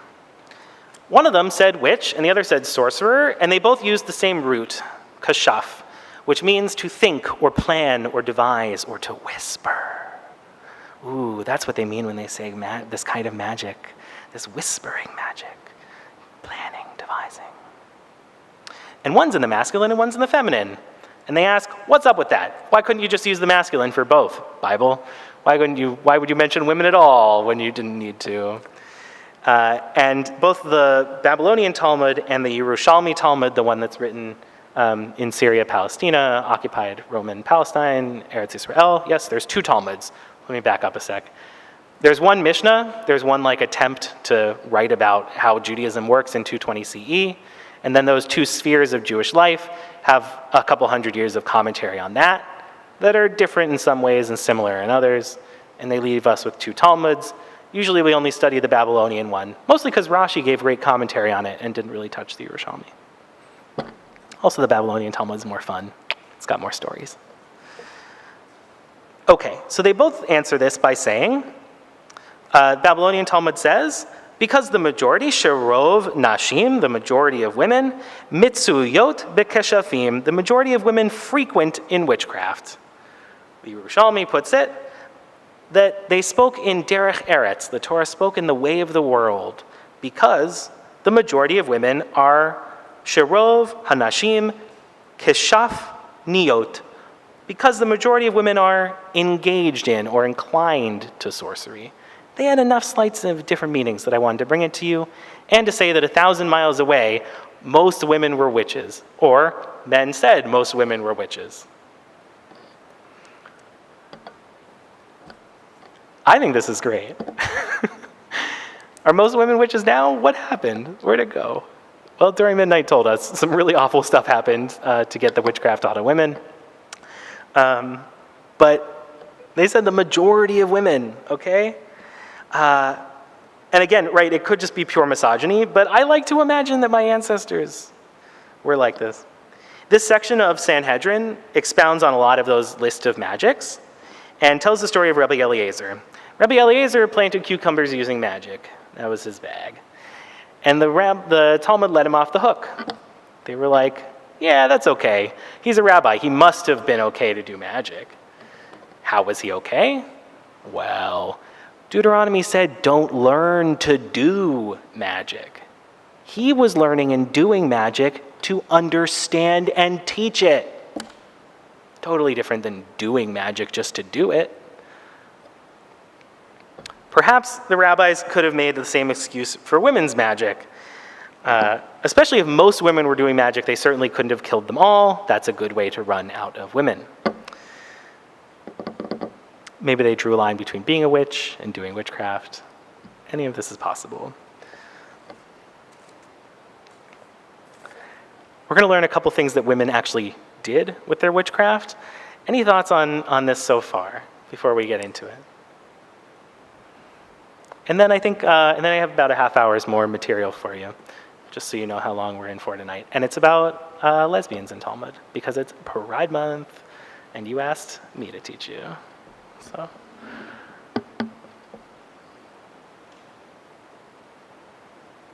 Yeah, okay. Raise your hand if something comes to you, and let's talk about what witches did. I'm on page 25. We're in Brachot, which is about blessings. We're talking about blessing awesome smells. Ever bless a smell? Not in Pittsburgh. Okay. Sarah has a app called Smell Pittsburgh. Is that what it is? And will sometimes tell me, Olivia, there were 53 smell reports today. None of them blessable. Okay. The sages taught one who was walking outside of a city, and they smelled a scent. If the majority of the town's residents are Gentiles, one may not recite a blessing over the scent. But, nice, yeah, great. If the majority are Jews, you can recite a blessing. You might want to thank God for it, but you don't want to accidentally say a blessing over idol worship, which might be the source of the smell. Rabbi Yossi comes up and he says, no. Even if the majority are Jews, one may still not recite a blessing, as the daughters of Israel burn incense for witchcraft. Oh. The Gemara also guesses that the scent could be incense to give fragrance to clothing. That's great. Can't wash your clothes today? Cover up that stinky smell with some patchouli. Ancient practice. For the word for burning incense is mitkatrot, which is to rise in circles. I love that vision. I don't think it's related to a keter, a crown, but I really thought it should be because of the circling. I'm inclined to believe that these women did not believe they were defying Judaism by burning incense, for witchcraft or otherwise. And I'm curious about what their rituals were. Were the rabbis jealous? Were they frustrated that women were doing their own holy rituals that weren't about them? In any case, I believe we follow in our ancestors' footsteps when we do magic. This is a painting by Yerome Renan depicting the Torah-sanctioned incense burnings that happened on the altar in the temple. Men were ordered by God to burn incense. Women didn't get the same commandment and therefore were witches and should be killed for it. He gives this nice quote about what incense is. The essence of the incense offering is when matter and spirit get connected through a cloud of fragrance, an experience that brings man closer to God. Whoa. I usually just burn incense to get rid of my stinky smelling clothes. Oh, may I get closer to God through burning incense. I'm going to breeze over the next 2 pages, but it's for you to read on your own another day. It's from Pesachim 111a. This part of the Talmud tractate, ostensibly about Passover, gives a whole chapter to spiritual dangers, some really nice demonology stuff, what demons live in what trees. Bring me back at Tu B'Shvat, and I'll share that. And they say that 2 women who are sitting at a crossroads, on either side of a crossroads and looking at each other, for sure they're doing magic. No doubt about it. And if you're a man and you don't want to get hurt by their magic, you should switch places with the other guy you're walking with. Or if you don't, you should they should hold hands and exchange places if they can't go around, which is fun. You like to imagine these little men holding hands and doing a little dance to avoid the witchcraft. Cute. And if they're alone, they should say this curse. Igret azlat asya belusia. And then a cryptic, also difficult to translate, mit katla bechek kebel, which I think is receive their death in their bosom. And these are the names of 4 demons who are being called on. I've done some work of breaking down what I think these demons are based on what their names are and playing around in the dictionary with them. And in Feeding Women of the Talmud, Feeding Ourselves, Uplifting the Voices of Talmudic Heroines and Honoring Them with Simple Vegan Recipes, my good friend Binya Koatz writes about Agrat Bat Machlat, the demon queen of Tuesday nights and Friday nights, and gives her this whole take back the night revenge situation where she was a victim of patriarchal violence, became a demon in the afterlife, gathered other women, Asya, Belusia, Azlat, and together took back Tuesday nights and Friday nights. Binya is co-founder of the trans girl-led yeshiva Shalmala, and I'm so glad to be in a women's collection and not be the only trans person. What a world. Olam haba is now. It's just not evenly distributed. I also recommend to you these wonderful podcasts, Tehamot and Jew Witches, if you want some podcasting about Jewish witchcrafts. What were you still looking for out of Jewish Witches? What can I offer you? Make sure you got what you came for today. I agree. It originates from, and sorry, excuse my ignorance, but do you think Jewitchery comes from Kabbalah, or is there something even more ancient than that? Great. Kabbalah as a concept starts in about the 1400s, 1300s then, right? So we're about 1,000 years before that. Kabbalah on the mountain of Svat in Eretz Yisrael. And so Kabbalah can't really happen without this period of magic. Yeah. So certainly more ancient.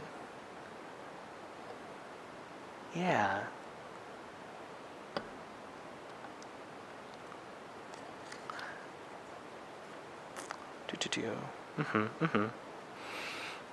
Seeing if I had written any discussion questions about witches. Ooh, yes, all right. Who's saved? Yes. I'm just noticing that, I don't know, I'm just reflecting on some things I heard you say about how things that men would do, that women would do, would just then become witchcraft. And thinking I don't know, just what is the essence of a witch? And what is this really, what does this mean? I don't know, it's yeah. Yeah, when somebody who's not part of the establishment does the thing the establishment wants to be the sole holders of, how do they get maligned? Something that happens today, right? I'm speaking generally because that happens now, right? It's I don't know, people who want to live off the grid or something, where it's I want to be free. It's no, you must be part of this capitalist system. No, we want to control you. Yes. I just wonder, what is, people's definition of, witchery anyway? Are you talking about, casting spells, or, what I imagine about, ancient Jewish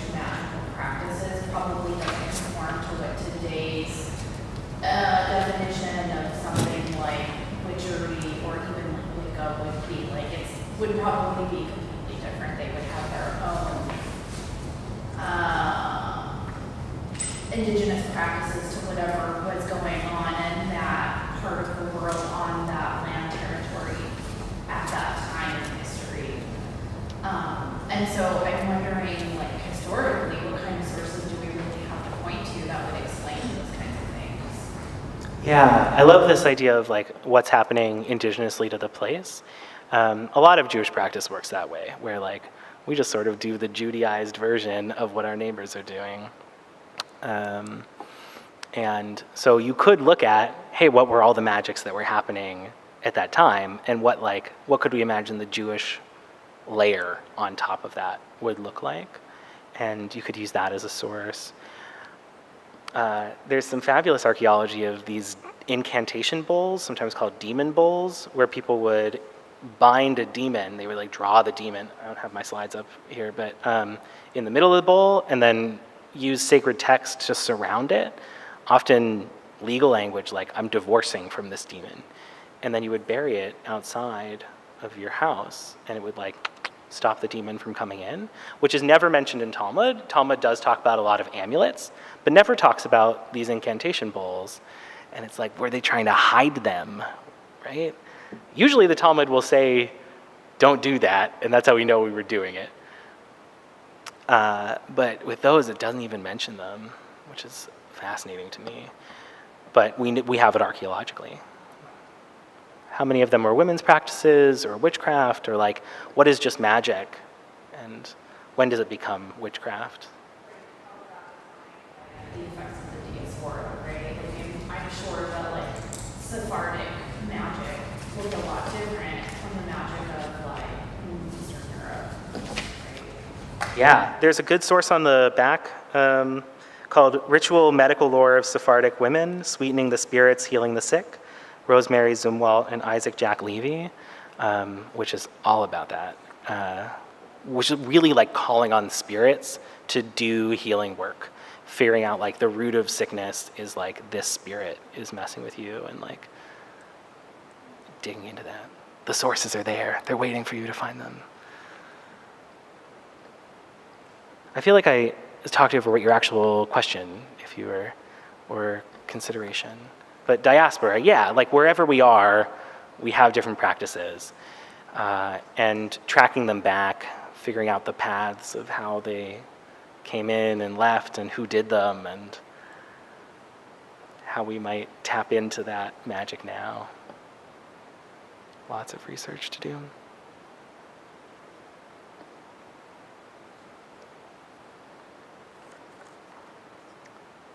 I didn't put in any of the sources anything that's mentioned in the packet, so you can do a little scavenger hunt for everything. Yeah.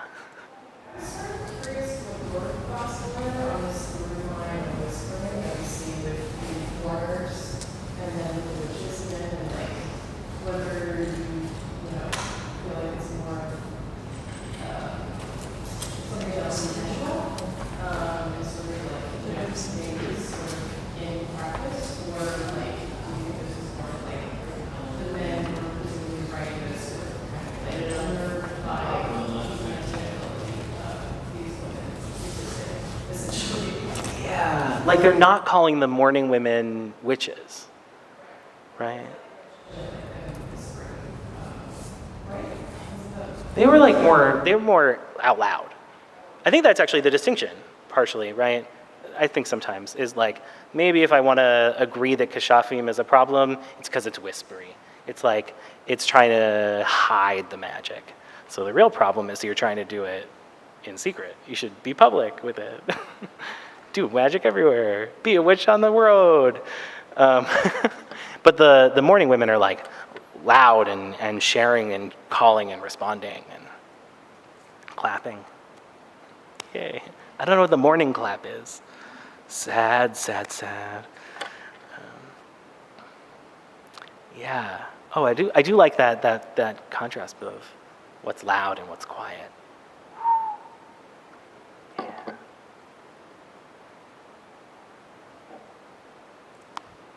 I just want to say, I think that's a really profound, I'm making profound connections, but through the lines that you're talking about, he's trying to verbalize some of them.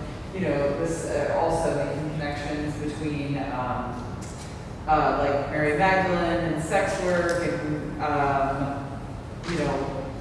magic and witchery and just generally like what for instance, what men cannot sexualize is then put into this category of evil.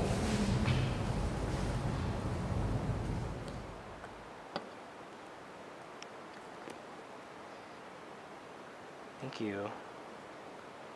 Yeah. Thank you. I'm just going to think on it for a while. Yeah. I think that might be actually a good segue, sexualizing versus just letting people be, to talk about lesbians in Talmud. Yeah. Okay.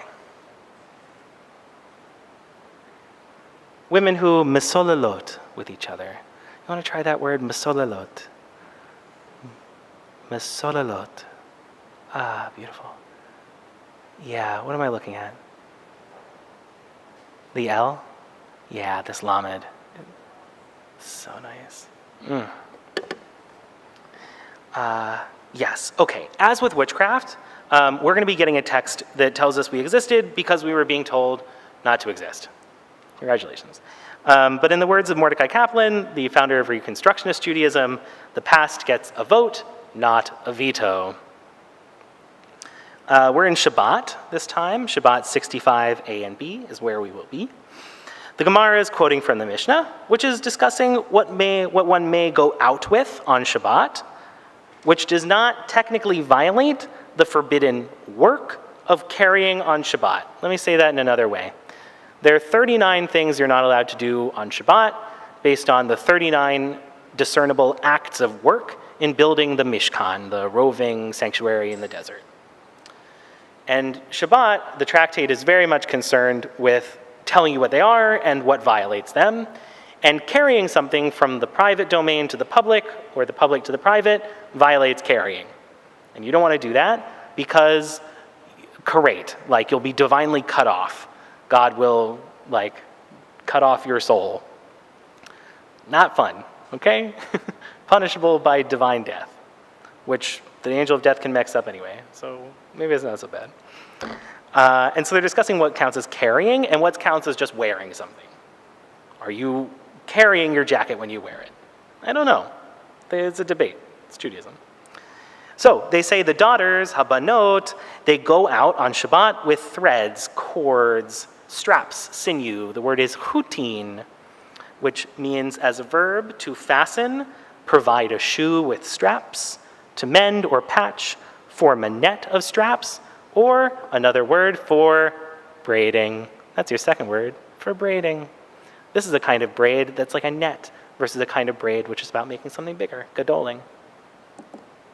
Okay, so daughters, probably younger women, but I mean it just says daughters, so anybody who's a daughter, you can interpret it that way if you want to. Go out with chutin on Shabbat. And they're saying that's not carrying. Somehow, maybe they're wearing it on their clothes. The father of Shmuel, he doesn't get a name. He's just Shmuel's daddy. He did not permit, or perhaps you could translate this word, abandon, his daughters to go out with chutin on Shabbat. And he did not permit them to sleep next to each other. The word for sleep, ganyan, gimel nun yud, has these valences: to cover or protect, or to lie down, to recline for meals, to be shaded, and we start going into a darkness direction, to be overshadowed, obscured, censored, or shamed. The root kind of goes in these directions of sort of just basically lying down or overshadowing, shaming something. He also, the father of Shmuel, made special mikvahs, ritual baths for them in the days of Nisan around Passover, and made reed mats for them in the days of Tishrei, maybe so they could immerse in the river without getting dirty, or as like a privacy screen. Unclear. The Gemara questions the Gemara. It says, he did not permit his daughters to go out with chutin. Didn't we learn that daughters do go out on Shabbat with chutin and it's not an issue? they now need to validate him. Rather than saying he was wrong to do that, they need to come up with a reason why he was right. This is how the Talmud works. And they say that the reason is because the daughters of the father of Shmuel had colorful dyed chutin. Oh, friendship bracelets. Okay, what would it matter if these were colorful or not? Rashi writes, what I think means that Shmuel's dad was being careful to prevent them from taking them off. Wearing them is not carrying them, but if you take them off, and then his word is with the root aleph chet yud, to join or unite, sew them together, as I said, into a friendship bracelet, that would then be carrying and an issue. It would also probably be weaving, which is also definitely not allowed on Shabbat. And this also is the root of sister and brother, so maybe there's a pun there too. He doesn't want the daughters who are sisters to sister their strings together. It's pretty. Okay, Rambam, the Maimonides, he's concerned that they will take them off and show them to their girlfriends, and removing them would also be carrying them. This daf gives us a fabulous list of things which you might carry by showing off. Here's a checklist if you want to have Shabbos a really fun way this week. This is at stake throughout all of Shabbat. So, okay, this daf, excellent. These all come from the same Shabbat 56. For banot, you might have a wood chip in a freshly pierced ear to keep it from closing. That's not carrying. You're allowed to do that, although I don't think you can get it at Claire's.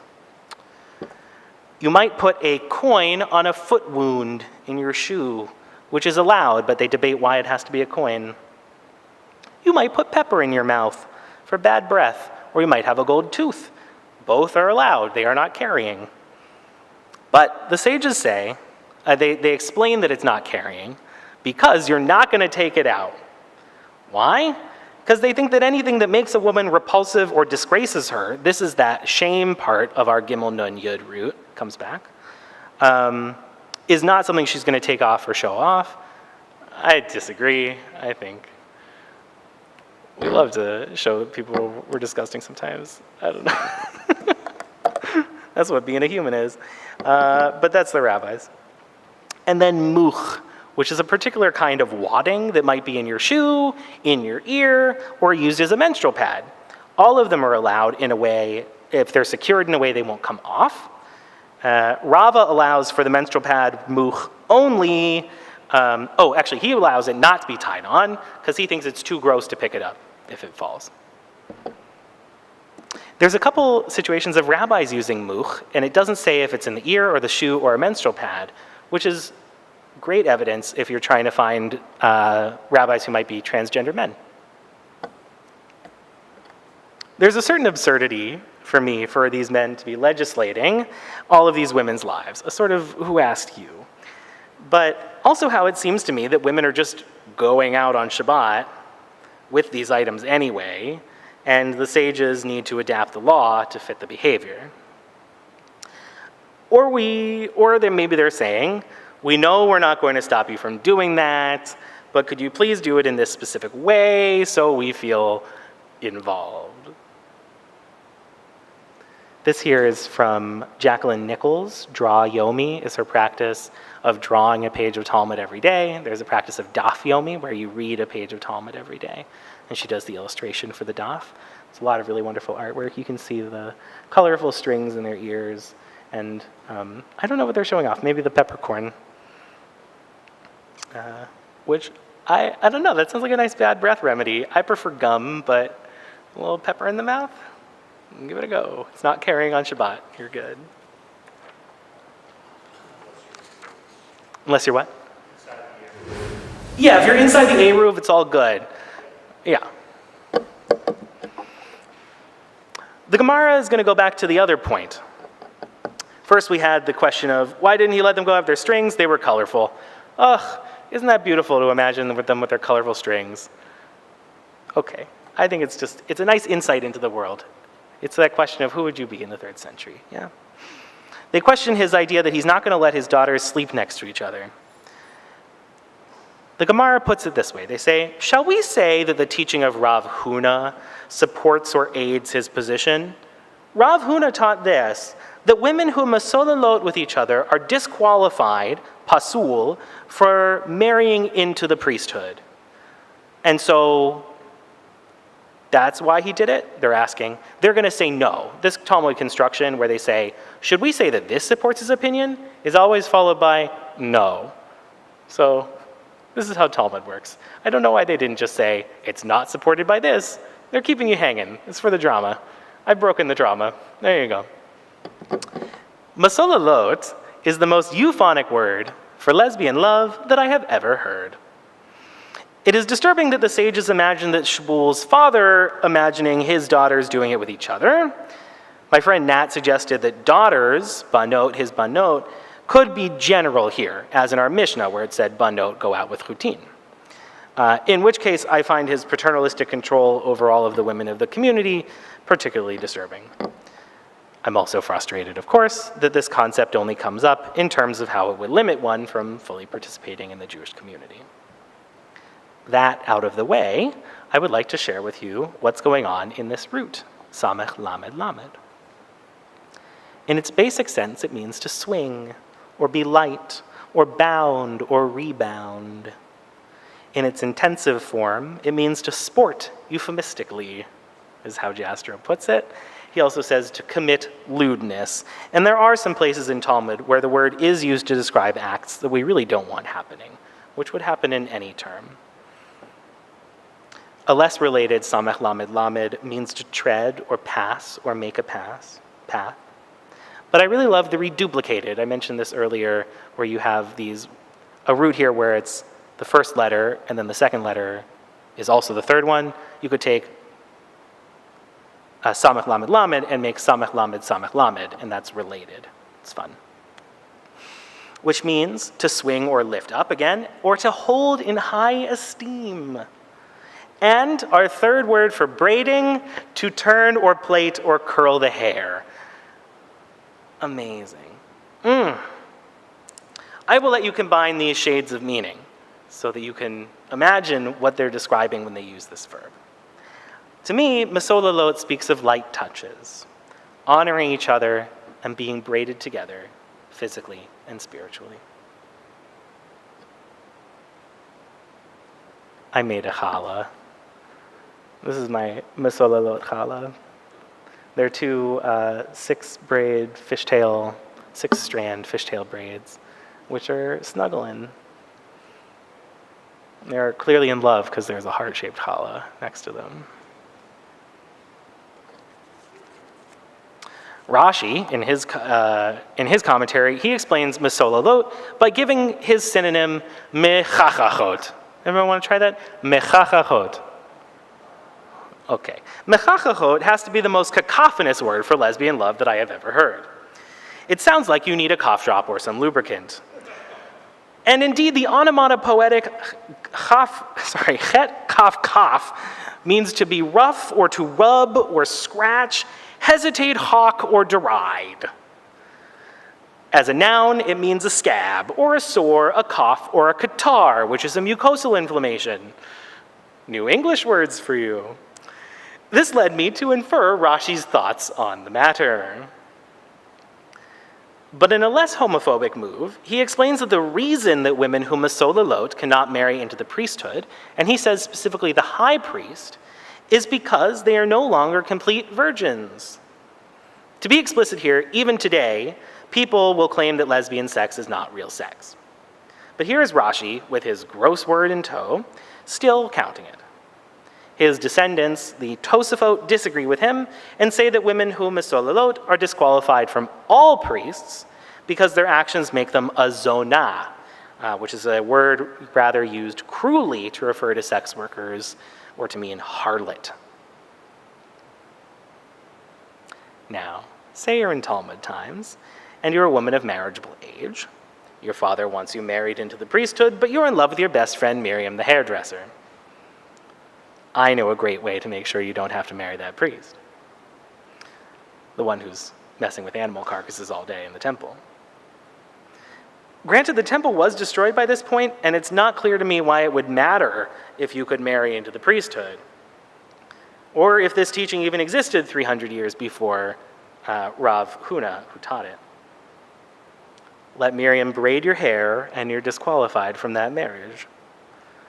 This may make it difficult for you to have financial security, but perhaps the mourning women of Shechan Zib will take you in, or you can run away and become a witch.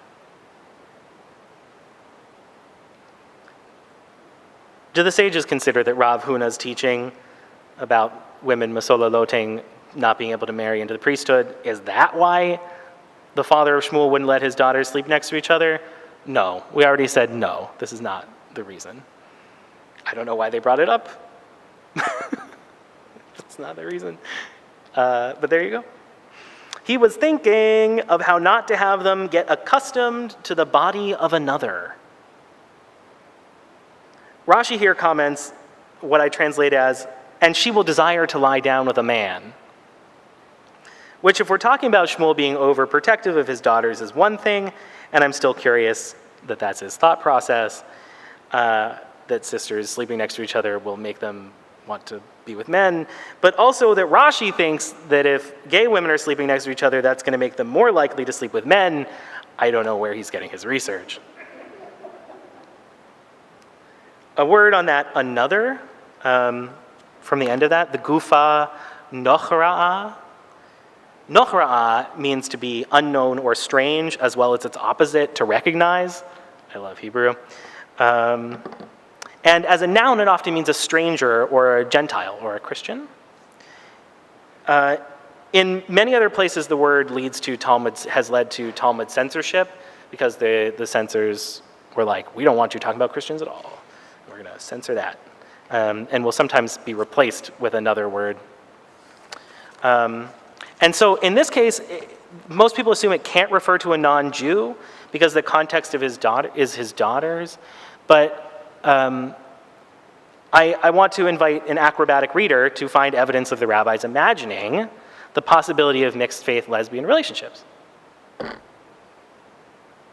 Right? I mean, why? It's nothing new. It's just simply nothing new. Whether the rabbis of the Talmud were personally fans of women who masololot, or women who are used to the bodies of others, is not interesting to me. I've had my time of not being liked by the Jewish establishment for who I am or who I love. It is validating to find people like myself in these ancient texts, and I do appreciate the irony that I only have this evidence that I was there because the rabbis were making judgments about what I would have been doing. If one wants to prove that Judaism supports queer people and what we do together, I would not start at this text. Rebecca J. Epstein-Levy, in her book When We Collide, Sex, Social Risk, and Jewish Ethics, and her appearances on my Chavruta Chava de Cordova's podcast, Hi, How Are You? Very much recommend, discusses a virtue-based approach to the question, would or do the rabbis, what do they think about X, Y, Z? Instead of finding texts about the specific concept, one may find texts about the values associated with it. Start by finding texts about respect, joy, comfort, and imagination, and you'll know that Judaism should support women who masololot. I have here a new portrait, the third piece that was commissioned for this. This is Tony Ebel on the left and Charlotte Sharlock on the right. This is by Hani Portner, who paints and shares the lives of trans people and queer people who are involved in Magnus Hirschfeld's institute. Does anyone know Magnus Hirschfeld? His name? Magnus Hirschfeld had an institute for sexuality studies from 1919 to about 1933, when all of his research was burned by the Nazis. Yes. When you see pictures of Nazis burning books, it's very often Magnus Hirschfeld's institute. Huge case studies and stories and the lives of queer people who existed 100 years ago, Jews in Germany, gone. We're very lucky to have certain things like this photograph of two Jewish trans women who were lovers for over 11 years. They were separated by the Holocaust. Afterwards, Toni lived the rest of her life in East Germany, continuing the landscape and portrait painting career that allowed her to transition. And Charlotte became the queen of the Brooklyn Heights Promenade, where she taught acting and English. I bring this in this context in the way of donkey stories about how the history is waiting there for the person who has the personal connection to come to it and find it and bring it to life. And to remind us that queer people are nothing new. 100 years ago, 1,500 years ago, right there. Also, it's just really beautiful. This piece, right, has brought in the colorful chords of our text. And there's a lot more about their lives that has been rescued from history.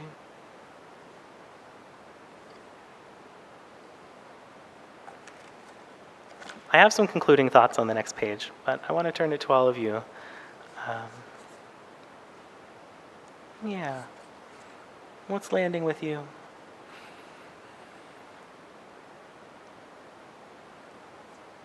Thanks for sticking around for so long. I timed myself out last night and I was like, ooh, 1 hour 40.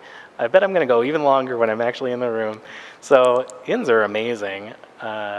And thanks for taking this packet. And we've got extras, so when you leave tonight, please take a couple extras and give them to your friends who you think would like to have this. Yes? Sure do. Yeah, my email is on the front page in the bottom right corner, oliviabyemail@gmail.com. And if you check out the live stream, the link to the PDF is in the comments. Yep, great. Yeah.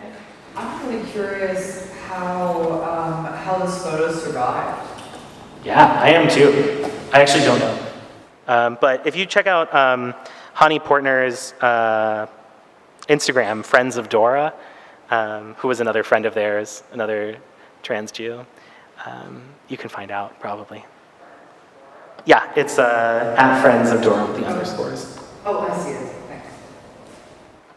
They called each other Geliebte in their letters, which is German for beloved. Isn't that adorable? So cute.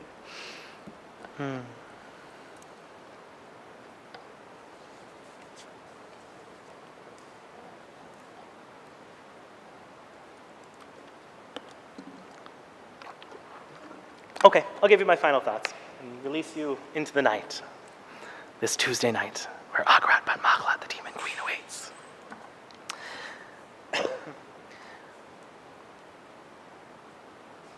Me. We began our learning today seeking to learn who the average women in the Talmud were. But our tradition teaches us that every person is a world. Every word of their stories can be a world, too. By diving into these texts and showering them with questions and alternate readings, we can bring new life to these unique universes. Tonight we have met Miriam the hairdresser, a woman so average she gave birth to Christianity. Miriam the teacher who walked with the angel of death and taught us proper fire tending practices.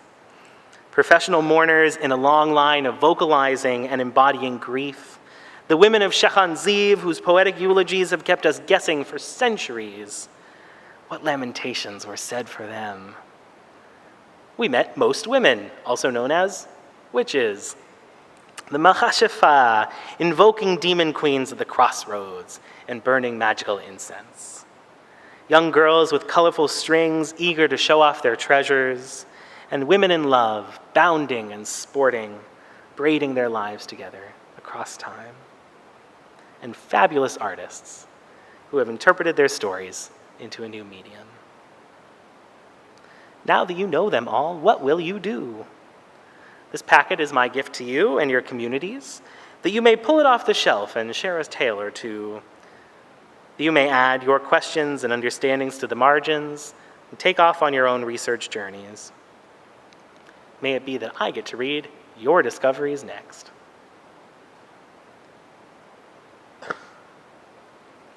What has been most meaningful to you in our learning? What are you itching to create based on these teachings? What lesson or practice will you incorporate into your life? What will simply sit with you in the week to come? Should you ever think there's no room in Judaism or Jewish tradition or Jewish text for me because I am fill in the blank, please know that this is not true. Turn with her, the text and the tradition, turn with her again, for all is within her. In every word, we await ourselves. Who would you be in the 3rd century when angels and witches parade? I would be writing a true eulogy and baking it home with my braid. Thank you.